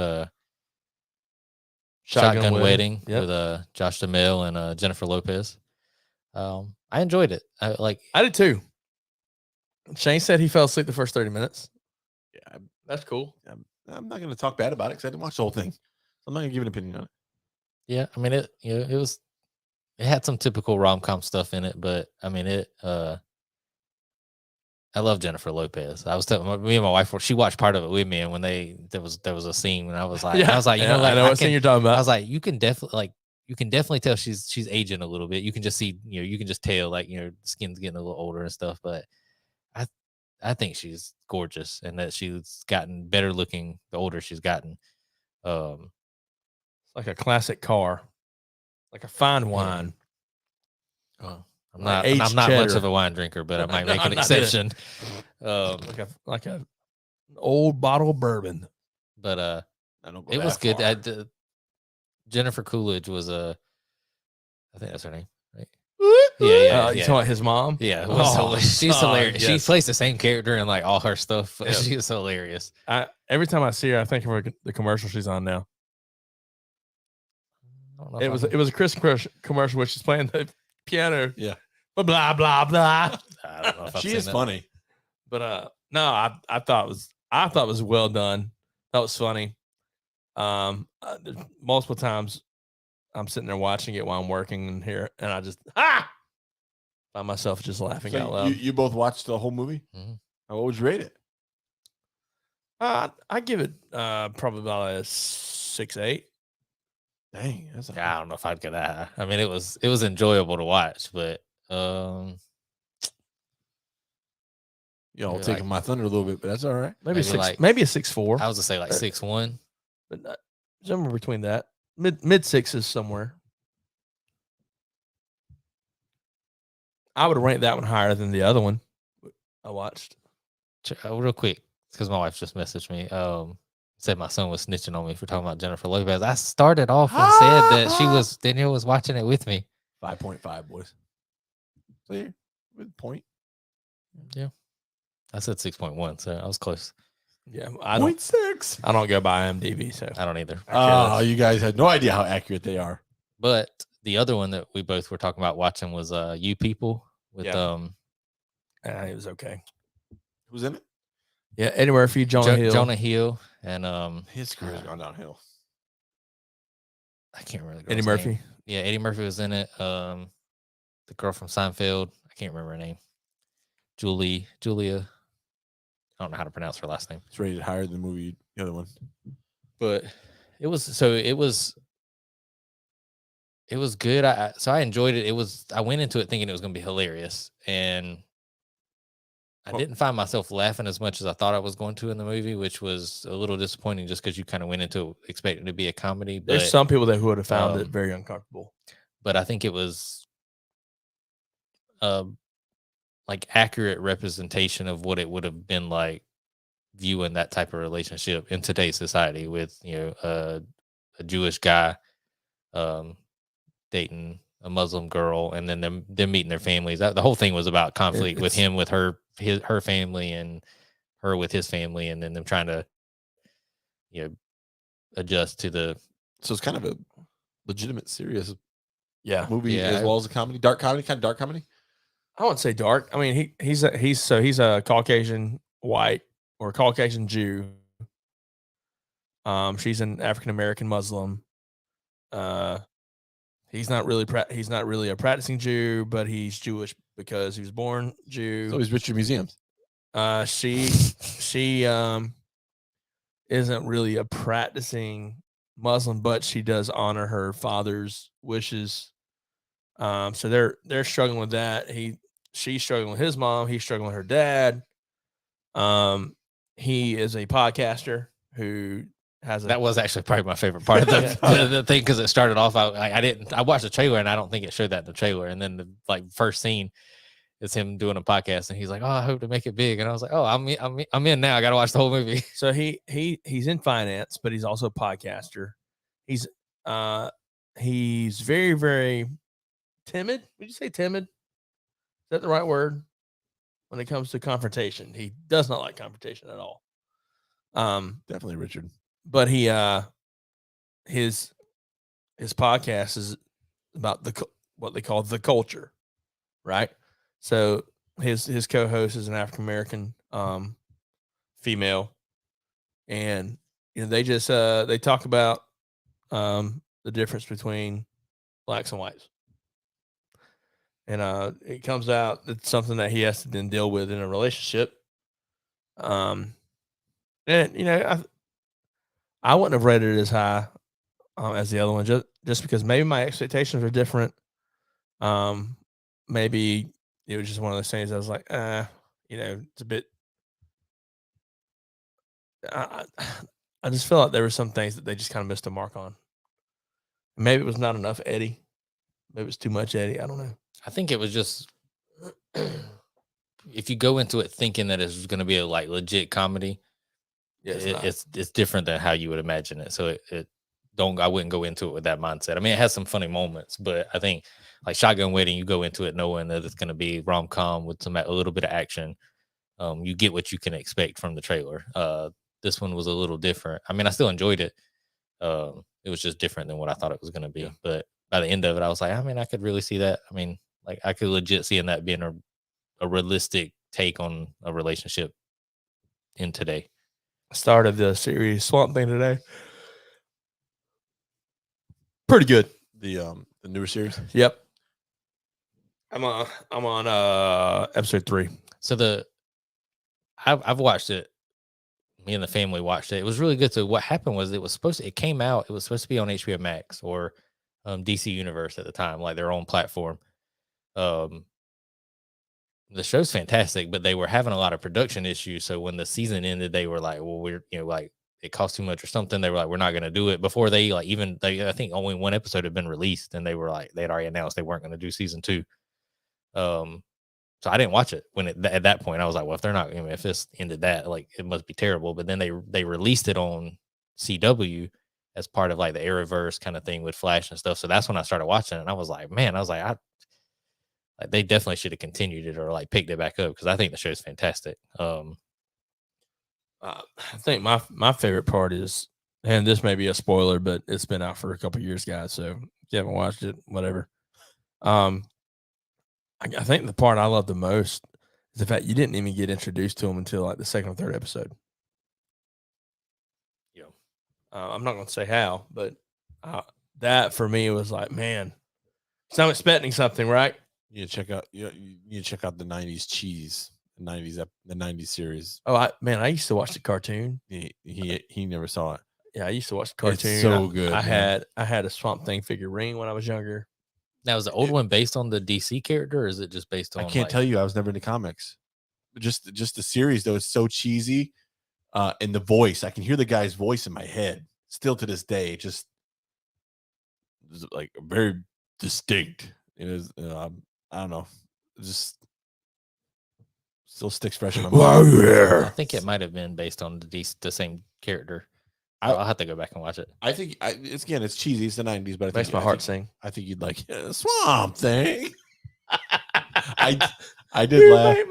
He was waiting for that moment. I'm gonna get it in. I'm gonna get it in. So I do want to touch base on why you started watching Swamp Thing today. But before we get to that, because that'll take up a little bit of time, is I haven't started it yet, but one show that I'm gonna start watching this week. I never played the game, so I don't have anything to base it off of. But The Last of Us is on. It came out like 3 weeks ago on HBO Max, and the reviews and every single person that I've talked to that has played the game and watched the show, or just not played, just watched the show, says it has been fantastic. Well, the game was fantastic. I never played the game, but it was like there's been 3 episodes so far, and each episode has been like this. Episode 3 was rated like 10 out of 10. What? And then last week was like 9.5 out of 10. I mean, it's been according to IMDb. I don't know about IMDb. Where do you get these scores from? A couple different places. But Google reviews. But the thing is, I don't remember the exact number, but I think it had like just say like 4 point something million viewers on HBO. The premiere episode, it was the highest premiere that HBO Max has had in history, and then the second episode had like a 50% increase, and they said it was the biggest increase of any show ever from episode 1 to 2. And I was like, well, for it to be the biggest launch episode and then the second episode to get that big, I mean, that's a lot of viewers. Overall That's rating big. 9.3 out of 10 for the whole series. That's that's pretty high. It's one that I put on my list to start this week. I got a few off days towards the end of the week. I watched. I finished up the most recent season of Jack Ryan. I haven't started watching the series. Oh man, yeah, it's good. I like it. It's got the guy from The Office in it, right? Mm-hmm. Not Steve Carell. No, what's this? I can't remember his name now. Oh, John God. Krasinski. Yeah, something like that. Yeah. But you were saying Swamp Thing. Yeah. So we were talking today. So the DC, James Gunn, Peter Safran came out and announced their whole like chapter 1 of their launch plan for the DC universe going forward. So currently on the slate, like stuff that was art that's not really made by James Gunn and company, but still part of the DCU. You got Shazam's coming out in like 2 months. Then you got the Flash movie coming out in June. Blue Beetle has already been announced as an HBO Max show. That comes out in August, and then you got Aquaman comes out Christmas time this year.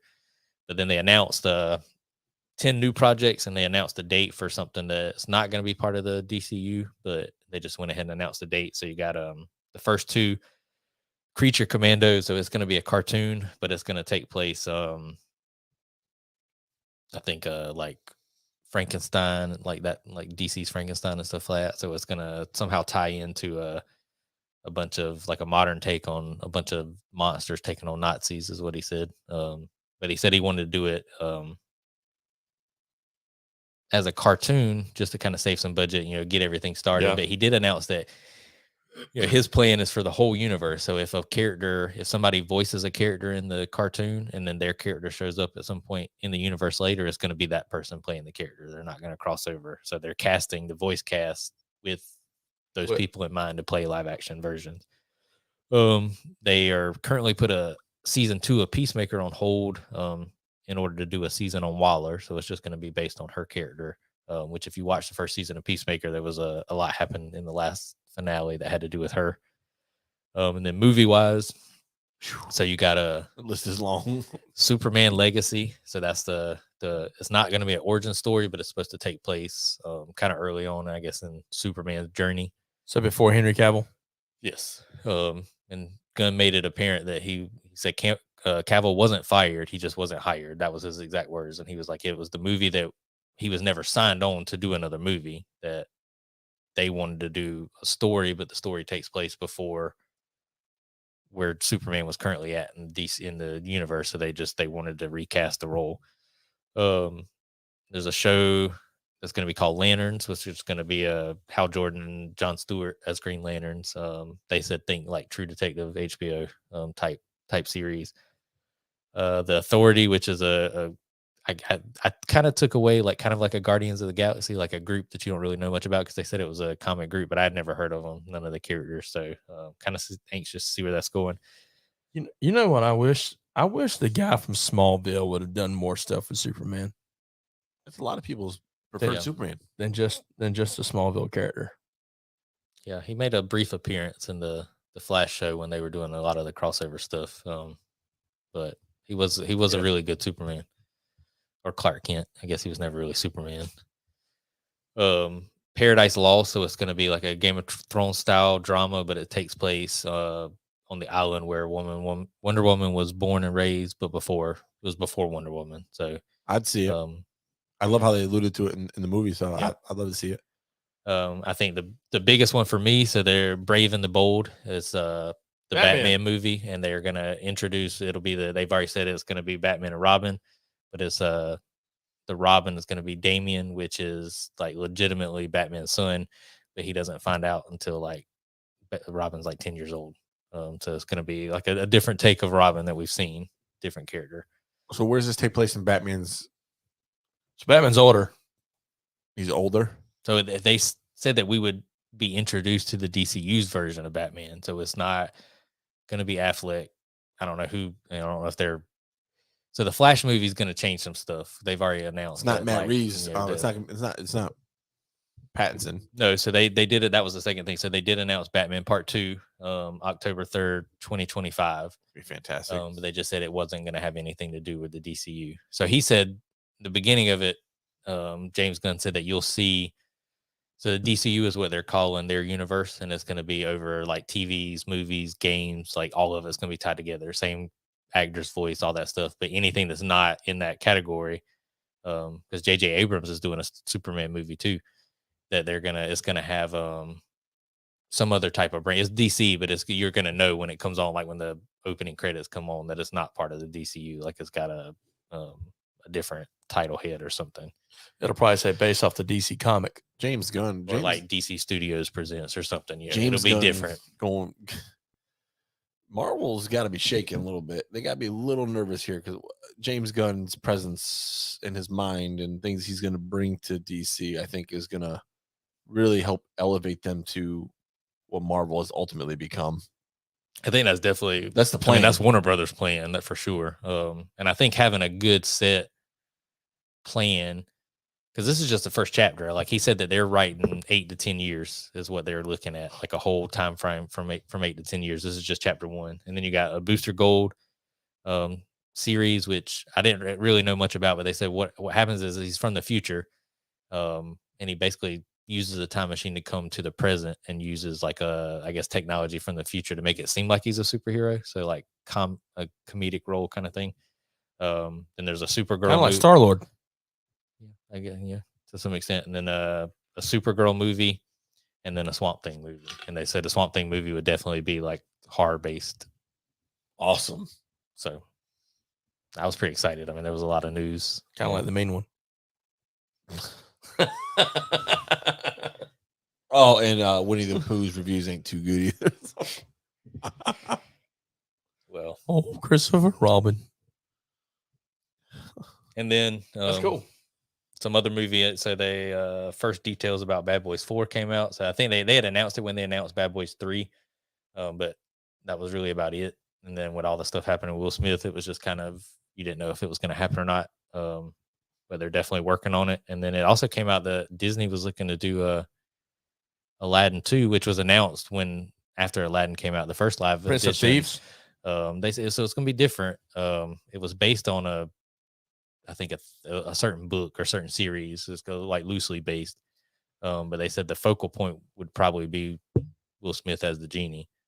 That would be his first like major role since everything went down with Chris Rock. So I was not a fan of him as the genie. Oh, I thought it was fantastic. Not a fan. I love the Aladdin movie. I don't like Will Smith. I thought it was incredibly well done. I think the part I wasn't a fan of was the his dancing and singing. Everything else was tolerable. I loved his version of I can't even remember the name of the song. Never had a friend like me. Yeah, I was gonna say I keep thinking You Got a Friend in Me, but that's Toy Story. You ain't never had a friend like me. Yeah. I love that. His version.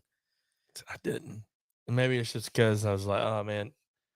Maybe in my mind nobody can replace Robin Williams. So but it's a hard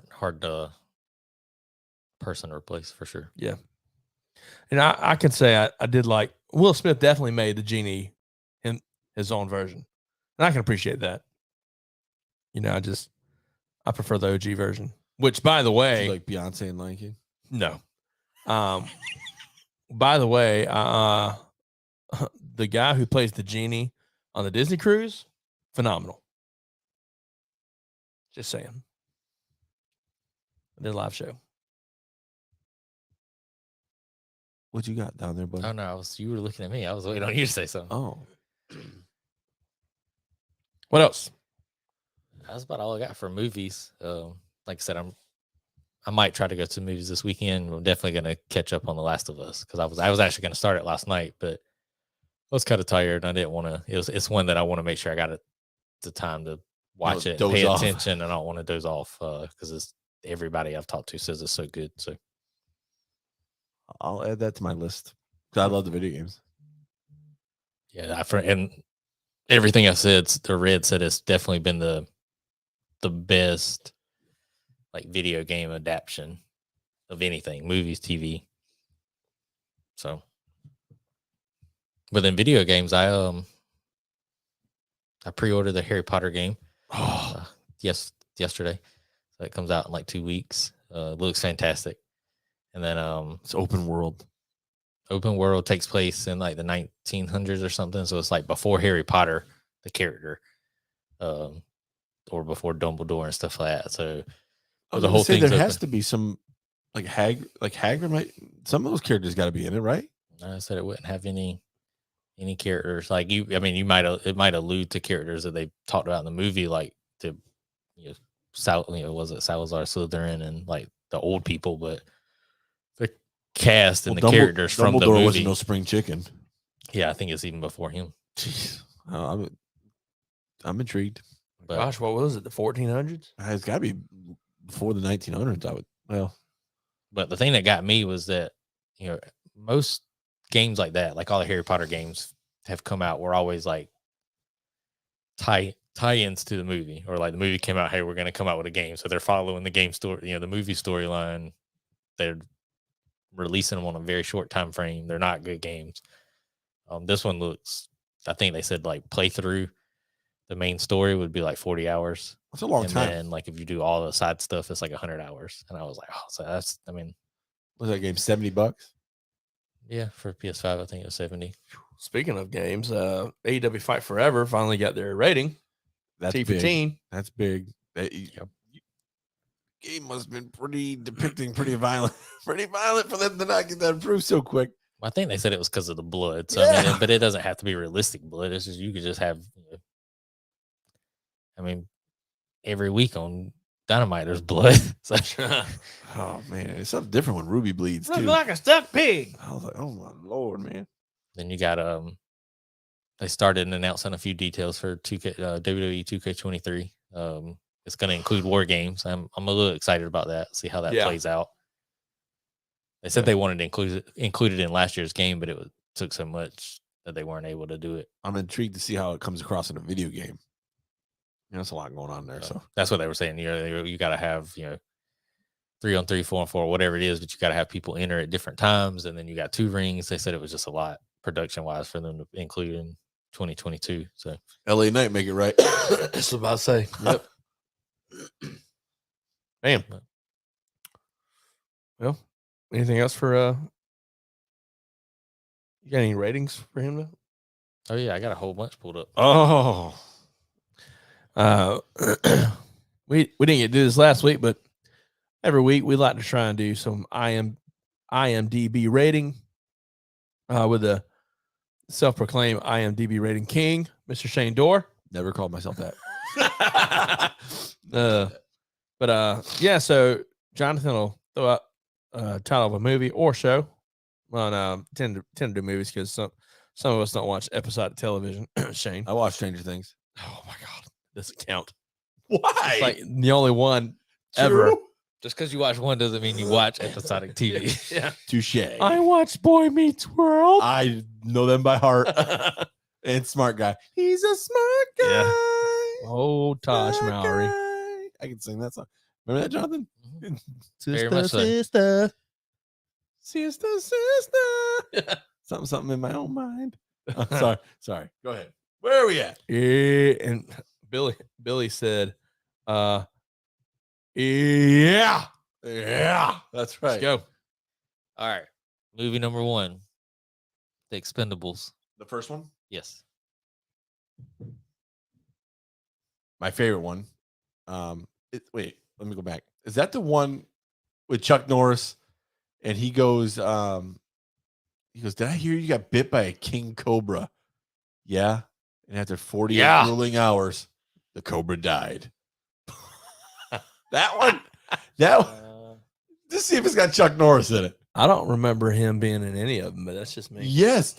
So he's got it. That's one. Those are the ones with like Stallone and Schwarzenegger and Dolph Lundgren. Yeah. Chuck Norris is in one. Yeah, he's not in the first one. Oh, it's gotta be the second one. So anyway, there's this part where he goes, it's Stallone to Chuck Norris. He goes, did I hear you got bit by a king cobra?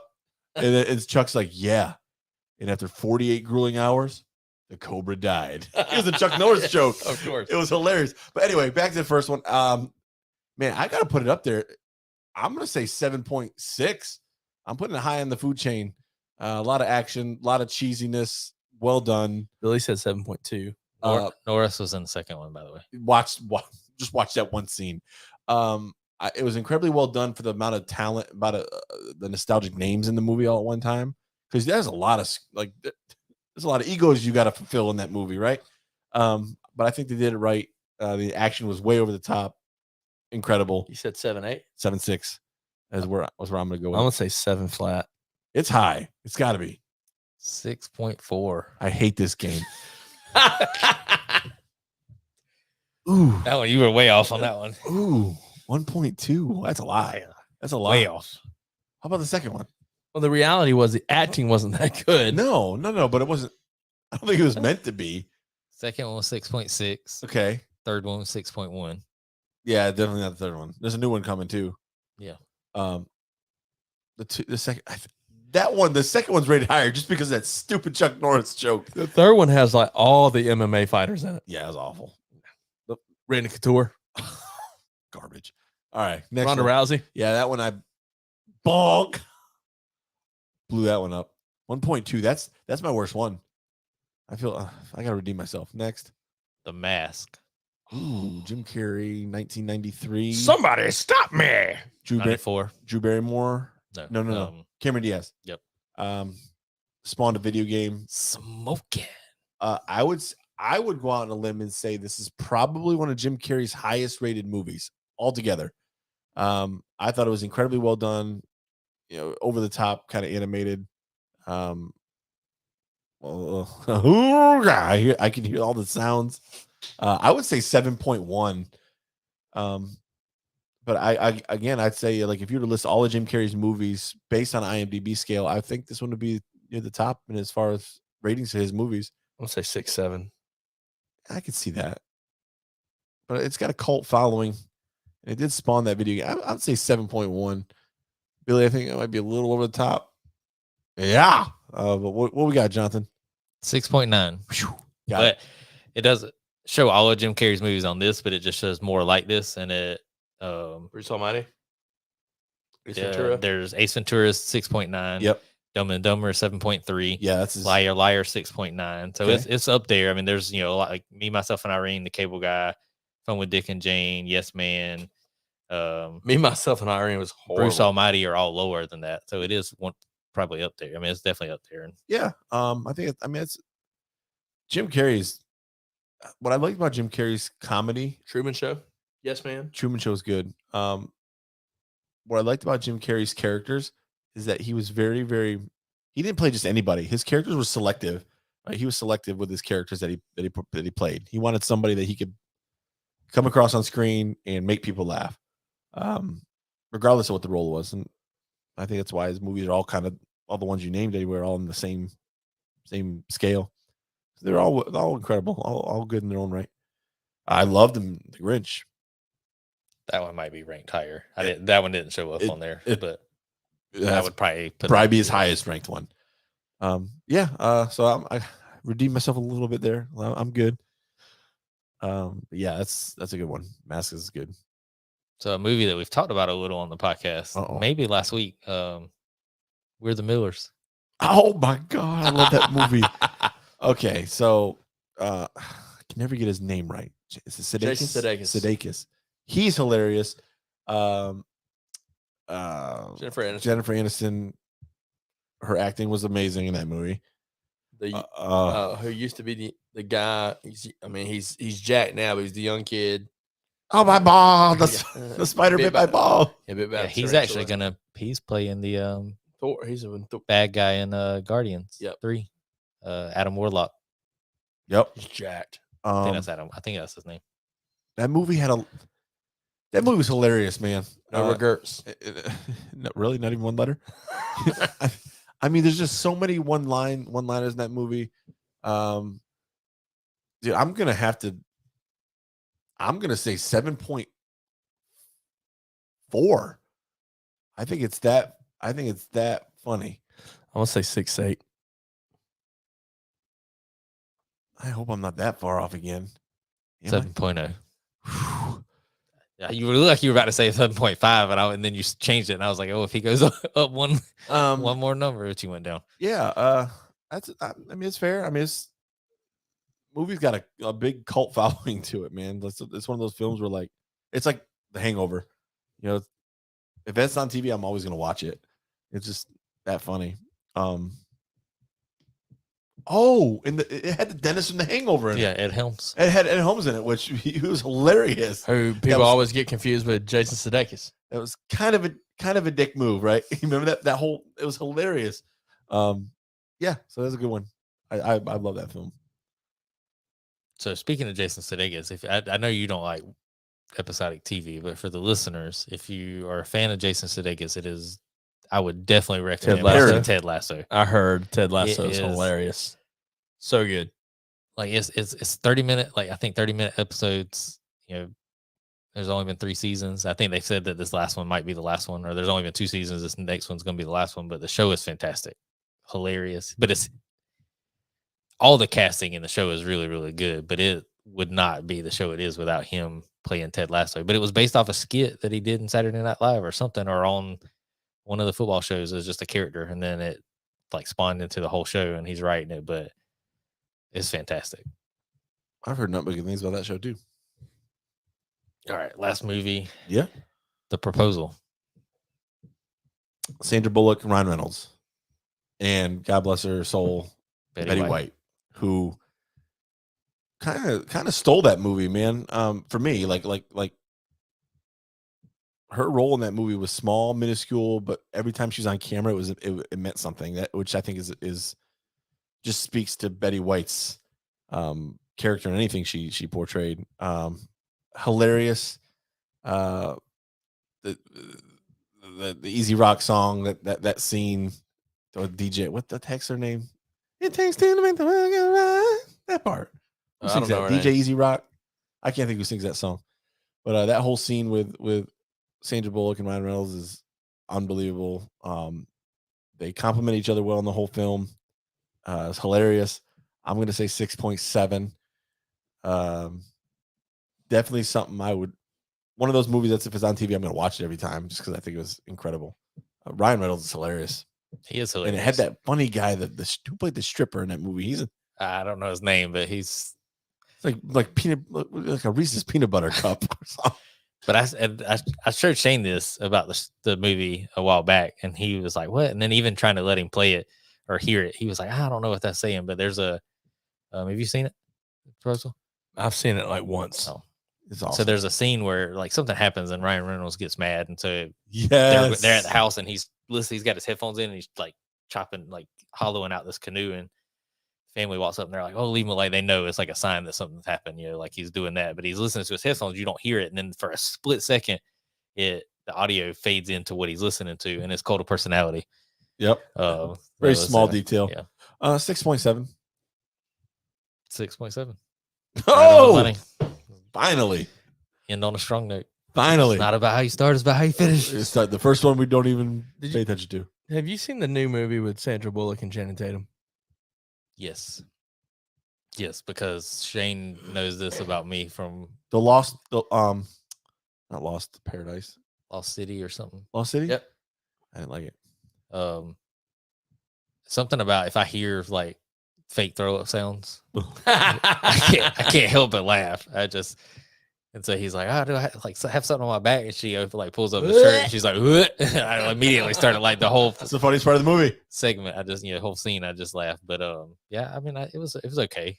I mean, it wasn't super good, but it wasn't terrible. 5.9, 6.0. It's probably about 6.2. Oh man, I wouldn't really test me on that one.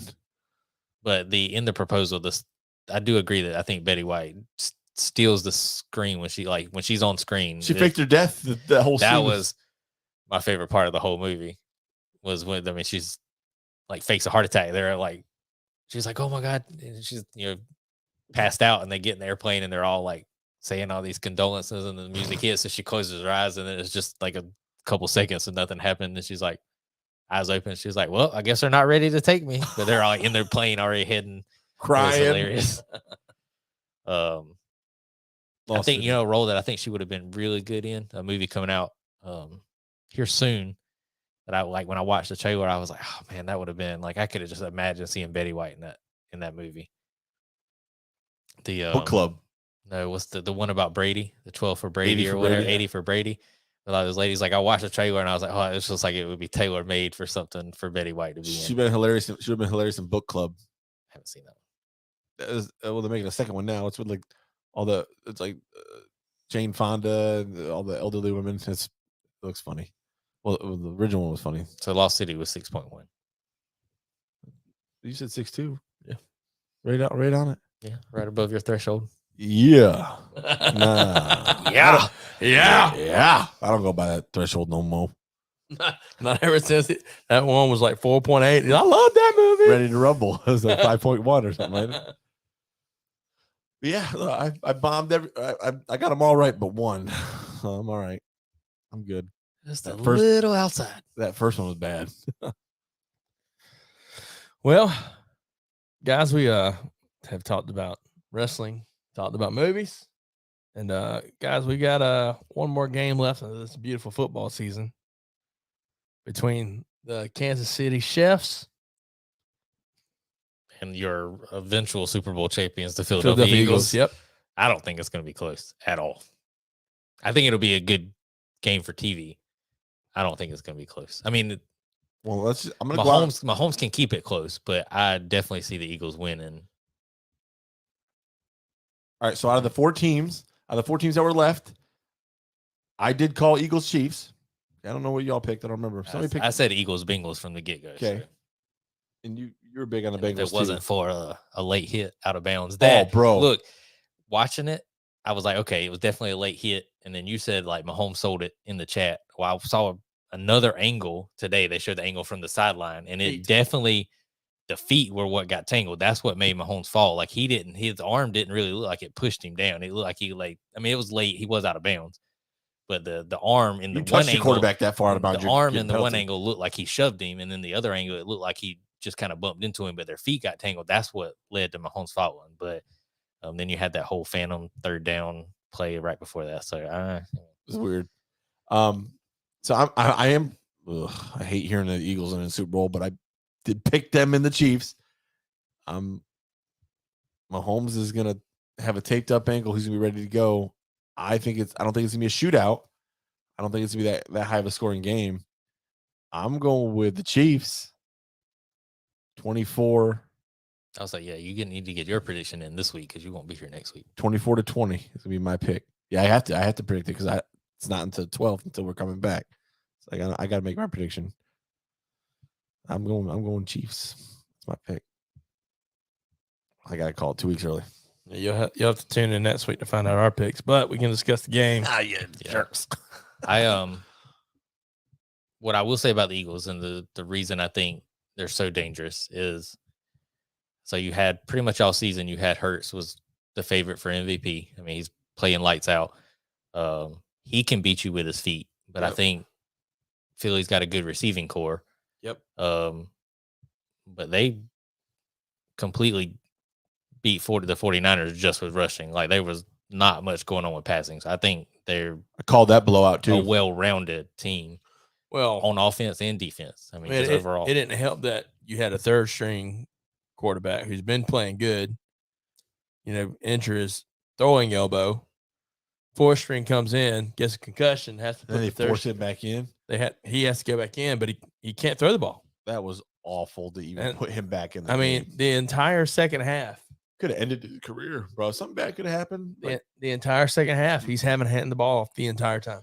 Yeah, they should have put somebody else. I mean, I think, and I will admit, as much as I am a fan of Christian McCaffrey, one pass that he decided to throw in the fourth quarter was not good. There was nobody to where he was throwing. I mean, it was a good pass. It's just it's spiral great. It just was nobody there. I was like, when he launched it, I was like, oh my goodness. I was like, hey, that was a heck of a throw. And then it was like landed on the screen, and there was not one player on the screen for either team. And I was like, well, where was he throwing it to?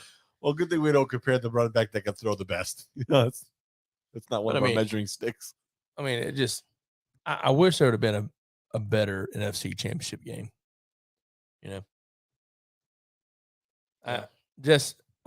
Even if the fourth string quarterback wouldn't have gotten a concussion, I'd have been fine with that. But the fact that Purdy goes out, fourth string comes in, concussed, Purdy has to come back in. He can barely hold on to a football. He's out. They said he's out like 6 months. He's like tore ligaments. He's got the big one. Yeah, and he's trying to avoid Tommy John. Yeah, it's not Tommy John. It's something else. No. But he's trying to avoid Tommy John. That's a possibility. I'm hoping it's not that. I don't know how you come back from that and be. Billy says Eagles all day. Oh, we know Billy. Billy's a big Eagles fan. I still think an NFC East matchup would have been more entertaining than what we saw. So the Kelsey Bowl. I think it would have been good for TV ratings for sure if it was Eagles Cowboys. It would have been nasty, bro. Never how often you get that opportunity, to kind of see two division rivals in an NFC championship. I would have been excited to see it. Even to lose it, I would have been excited just to see it on TV. But it is what it is. Cowboys making moves anyway. We'll see what happens. Yeah, they Kellen Moore's out. They've already announced that they parted ways with. Which I'm okay with. Billy, fourth string got a concussion, not an elbow issue. Yeah, that's Brock Purdy. I'm excited for it because McCarthy is most effective when he is calling plays, and he only inherited Kellen Moore from a previous regime of Jason Garrett, and Kellen Moore was the best coordinator that was on a Jason Garrett squad. But they axed him, and I think if you're McCarthy is your guy, then he needs to be one of the calling plays. I think it's the right move. Well, McCarthy was calling the plays anyways, overruling Moore. Nah, I don't think so. Nah, I'm pretty sure that was happening. They even mentioned that in one of the Dallas games. McCarthy is a proven signal call, a proven play caller, and I just don't know if he would have made some of the calls. I don't know. I say La Vie. I mean, it is what it is, but we'll find out. Billy said Sean Payton to the Broncos. They worked out that deal. Miko Ryan to the Texans. Yep. That's what I'm intrigued for. D'Amico. Yeah. Congratulations. I think that's exciting. Yeah, Sean Payton to the Broncos is they finally got that compensation worked out. Horrible hire by the Carolina Panthers with Frank Reich. What in the world? What are they doing? That made me scratch my head. I don't Frank know. Reich I don't know what the plan is. So from what I read, the Panthers view their team with a lot of pieces. So like DJ Moore, a lot of pieces on defense, Brian Burns, stuff like that. And their thinking is that Reich is a QB guru. And if they got him on board, if they can get a QB and he can mentor them or, mold him, then they will have a legitimate team. That they think that's the missing piece is the QB. And that's what Reich is known for is his QB stuff. They need that Jimmy Clausen. I heard crack. I heard that the plan is to have Darnold again this year. Hopefully tank and get a QB. Nah, I think they might trade up and get a QB. They have to, or trade for a QB. I mean, you got where are they drafting at 9. Oh, they're gonna get somebody. They can get a quarterback at 9. But I mean, they also might trade for a QB. I mean, like you look at the 49ers. I mean, you got Jimmy Come G. to Dak. Call Dallas. The rumors are that Purdy, 49ers might try to go with Purdy for the foreseeable future. Jimmy so G then you got Jimmy Trey. G and Trey there. So I mean, they might be looking to trade both. I mean, then you got a couple other teams that are, potentially offloading their QBs for contract reasons. I mean, Rodgers is. I mean, he might be out there. We don't know. I'm interested. Rumor is Rodgers might be going to San Fran. I'd watch. He came out and said that he's not been part of that. He's heard that the Packers have been having talks about the future and that they've not included him in the talk. So he thinks he's out, but it just said 4 minutes ago that he came out and said when my decision is made, you'll know. I'd watch what TB12 does in that San Francisco vacancy. I think TB12 goes to Miami.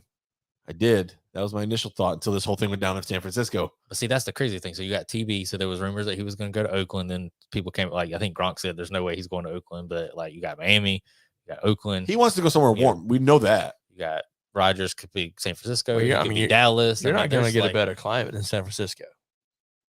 I mean, this QB situation all over the league could be drastically different next year. I said that joke. I'm like, it wasn't a joke, but I was serious when I said that about Dak in Dallas. Here's an interesting, Elliot. I heard that too. TB to Dallas. No, don't bring him to Dallas. I heard that. Horrible. I legit heard that. I will stop watching. I will become a Tennessee Titans fan instantly. No, here's my something I would not mind to see. Right? Why wouldn't you want Brady in Dallas?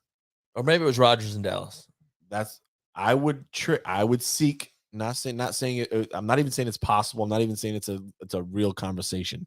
But if it's a possible conversation that could be had, I'd be exploring it. Getting Dak, trading for Aaron Rodgers, give me 2 to 3 solid years of Aaron Rodgers healthy behind somebody that can keep him upright and behind a defense that's your best side of the ball. I think Aaron Rodgers would be more successful in Dallas than he has been in Green Bay. Here's what I've read. You think Rodgers would want to go back under McCarthy? Yes, absolutely. That's the key play right there. I don't think that's the. Yeah, I don't. I think he wants nothing to do with McCarthy. That's my thought. That's process. A work. It's a work. Tom Brady, man. Yeah. Sure. To work, bro. So something I either heard this on the radio the other day or else I read it. They were talking about how Dallas is really good in the draft. That's where they always succeed. But they are horrible in free agency. Absolutely. Agree 100%. The best move they made in the last years was the trade for Amari Cooper. They let him go. I'm okay with that. The problem with them letting him go is, CD kind of filled the void, but you didn't have the person fill CD's role, which they wanted to be Michael Gallup. That didn't happen. He can gallop his way out of a job.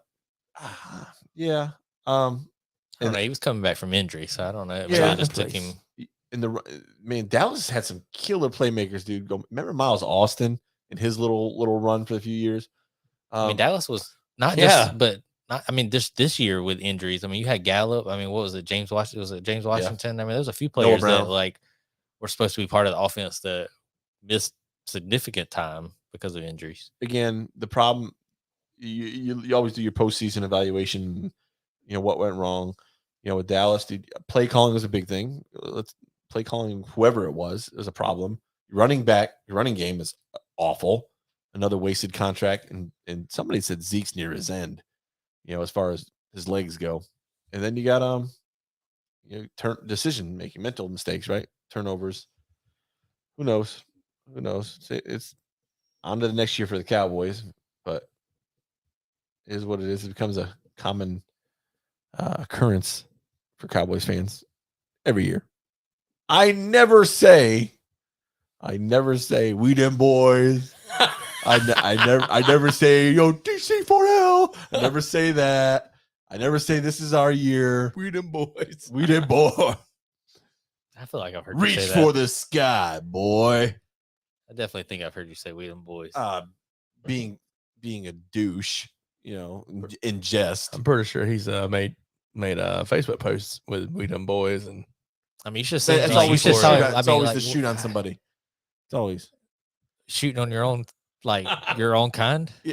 Yeah, kind of. Well, no matter. It didn't matter. It didn't matter what kind of event we were doing. Somebody could walk by with a Cowboys hat or a Cowboys jersey, and Shane be like, "We them boys." That was again. It was done in. It was a joke. I'd never say that in seriousness. Never. Shoot, somebody could walk by an Eagles fan, and guess what? I'm an Eagles fan at that moment to sell them something.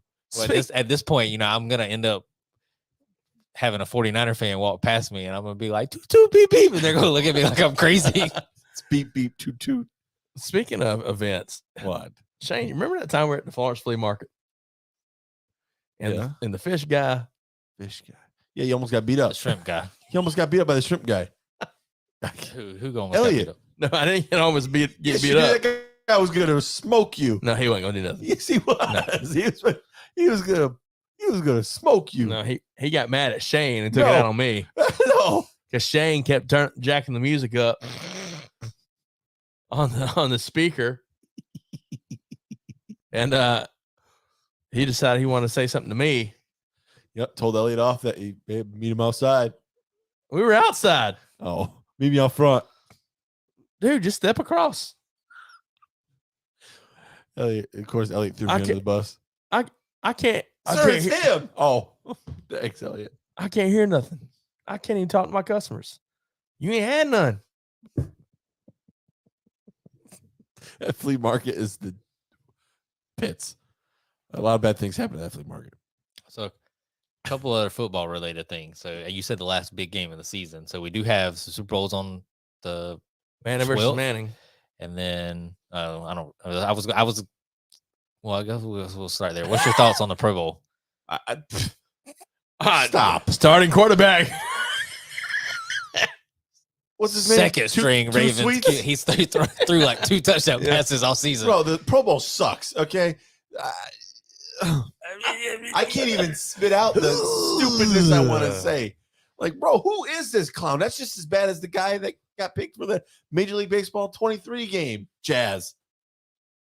The cover boy. Yeah, I know who he is. He's actually a good player. He's not. But he is. He's not. He's not. I don't think he's cover star worthy, but he's a good player. He's not.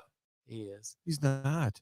A career 246 hitter. Great, sign him. Well, it's not. They don't do it based on a career. They do it based on like the previous year. 230 something. He's awful. But it's not just about hitting. What? You put what's it about? Defense, speed. He's great at stealing bases. Ooh. Ooh, I can't wait. Baseball's stupid anyways. Next, I mean, you could be a 0 career hitter if you're getting on bases from walks and you can steal your way to third and then score. I mean, that's benefiting your team. Good. The next cover is going to be Nick Punto. Can't wait for that game. Get out of here. Awful. Yeah, but I'm not a fan of the Pro Bowl changes. I mean, I don't mind the. Are you a fan of the cover boy of MLB 23? No. I was a little shocked when I saw it. I was like, "You're just trying to argue with me for the sake of the people." I don't like it. It's awful, horrible. Anyway, sorry. But yeah, the Pro Bowl, I don't mind the flag football stuff and the skills challenge. I think the Pro Bowl's kind of lost its meaning how it used to be. Honestly, I think it should be after the Super Bowl. I think players I never that liked were that in between. in the Super Bowl should have a chance to participate if they want. And I think it's, they used to be after the Super Bowl and they would honor the Super Bowl champions and stuff like that. So I think, I'm missing that. There's a lot of things that the way the Pro Bowl used to be, but the game's not the same. It all seemed like nobody was taking fun. So I don't mind the skills challenge stuff, but I think the way that they're doing the roster and everything and people opting out, I mean, it's just, has made it way worse. I mean, I don't see any way, shape, or form why the Ravens backup QB that has thrown 2 touchdown passes should even be in the conversation. But that's just me. No, it's not just you. No, I mean, I can't tell you when the last time Pro Bowl was on. I even flipped it to it. The Pro Bowl.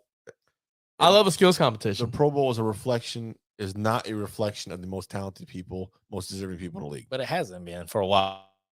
I mean, Correct. the All Pro has been like where they get their accolade. I mean, that's the thing that goes on. But there's also no incentive for the Pro Bowl. Bragging rights, I guess. No, I mean, But it's not that anymore. No. Yeah, unlike baseball or basketball, they at least have bragging rights. Bro, the All-Star games, the All-Star teams, and the NBA, scary. But even the NBA games All-Star games But aren't like what it used to be. I mean, now they're like going out there scoring 150 points and like playing no defense until like the last 2 or 3 minutes. 150 to 148. I'm like, oh my God, it's crazy. But so Pro Bowls this week, then you got Super Bowl next week, and then right after the following week after the Super Bowl, the XFL starts. So Thank you. I'm interested in that. And tomorrow is February 1st. What's that mean? National Signing Day. That's what I was getting to. So we got something. We should know no, you're good. That we should know the last little bit of unannounced recruits for each team. Can't wait to hear how South Carolina missed out on Nicholas Harbor. I think he's still in. So that video he shared that you were talking about wasn't him in Oregon. It was another Oregon player, and that's not just him. A lot of recruits do that when they're going to do an in-school visit. They'll share like other stuff that the school's doing and kind of tease, just to draw it up. But get the fan base hard a little bit, and then that's it. Billy said Jared Allen got caught out sick from the Pro Bowl to go play golf at Pebble Beach. Yeah, because the Pro Bowl's nothing. I mean, at this point, I'd rather see Peyton or Eli out there playing QB than Tyler Huntley. And Tony Romo. That was what I was going to say first, but then I was like, well, the flag football thing is led by Peyton and Eli, so I'd probably watch that. I'd be entertained with that. Oh yeah, it's just the whole consensus of the Pro Bowl, the whole meaning behind it is gone. It's been that way for the last several years. But I know we won't really talk about. We've talked about baseball a little bit, but I think they start reporting in February. Pitch like to spring training practice. Elliot hates baseball. We don't really talk about basketball a whole lot, but because I'm a Laker fan and I get pissed. I couldn't care less about. Well, that was not a foul against LeBron. I'm very, very. It was definitely a foul. He took 3 steps. It was still a foul. No, it's not offsetting penalties in the NFL. Well, no, it's not offsetting penalties, but they didn't call that. They didn't call the walk. It is what it is. So that's offsetting. No, I'm just saying it is what it is. But physically, it was a foul. Yeah, but physically, he walked before he got fouled. So, well, they missed 2 calls, but I'm saying it was definitely a foul. I don't like LeBron. I don't like LeBron James. He is. I've read a lot of stuff where it was like, if LeBron acted the way he acted from that foul, that no call, if he acted that way in Space Jam or in House Party, they would have actually been good movies. Oh, both those movies sucked. Billy says Clash for NASCAR starts this weekend. Okay. I will say I did laugh in regards. I'm not a NASCAR fan at all. I hate racing. Oh, they made a left turn. Right turn, Clyde. I will say that what Pat Beverly did, I did laugh at big time. Where he took the camera on court and showed the ref. It was a foul. He got out and did. That's instant ejection. I love it, man. I love it. That was funny. I laughed. Yeah, it was. I thought it was hilarious. Yeah. And I don't know if he. I mean, I completely get the technical and them being like, but at the same Dude, you time, I can't was do that. like, I mean, he's got a point. I mean, Like the it challenge wasn't that like play he ref. it wasn't like he touched the referee or anything. I mean, he went and just was like, I mean, look, I mean, but I do agree. They were talking about the stuff with the Cincinnati Chiefs game, and I think you're always going to have human error when it comes to referees and stuff. But if you're really, reffing these important games and stuff like that, there's definitely got to be some accountability. Like all the No leagues room have for so error. much stuff where like players can't talk about the officiating, or teams can't talk about it because they get fined. Well, if they're not making the right call, I mean, there's got to be some accountability. Sure. Like they need to be held accountable. I mean, there was a few plays in the Kansas City. I mean, it's not just one play, so you can't just look at it like that. But there was a couple of times where they, I mean, they ultimately made the right call with that third down where the Chiefs got to replay the third down. I mean, they made the right call in giving the Chiefs a do-over, but or saying that the play wasn't, or to say the play wasn't, the play shouldn't have happened. I mean, the ref was coming in like trying to blow it dead, but he wasn't blowing his whistle. He didn't have his whistle in his mouth. So I mean, but when a game of that magnitude, I mean, there's got to be something. I mean, yeah, I mean, I don't know. It's hard to say. Jeremy says Pat was the best part for sure. I mean, even when it comes to baseball, I get the live element and having an umpire behind the plate calling pitches, but at this day and age where you can tell exactly where a pitch is thrown and they do balls and strikes, like why not make it automatic? Ball, no man, that was strike. Yeah. I mean, if they know if they can determine where the strike zone's at for every player, and then I think that's where you have to have a set standard across the board, because the issue is there should be a set standard across the board, but umpires don't have a set standard across the board. Real quick, wrapping up. Billy said, wow. Wow, not every track is round.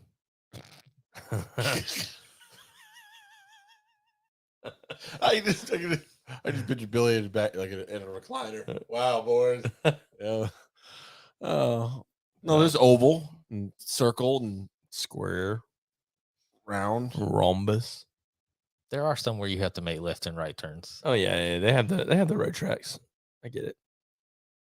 It's just round and round and round and round. Beep beep toot toot.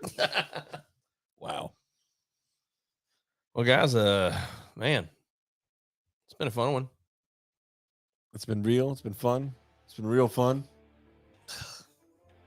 Road courses, yeah, that's the word, Billy. Thank you. Road courses.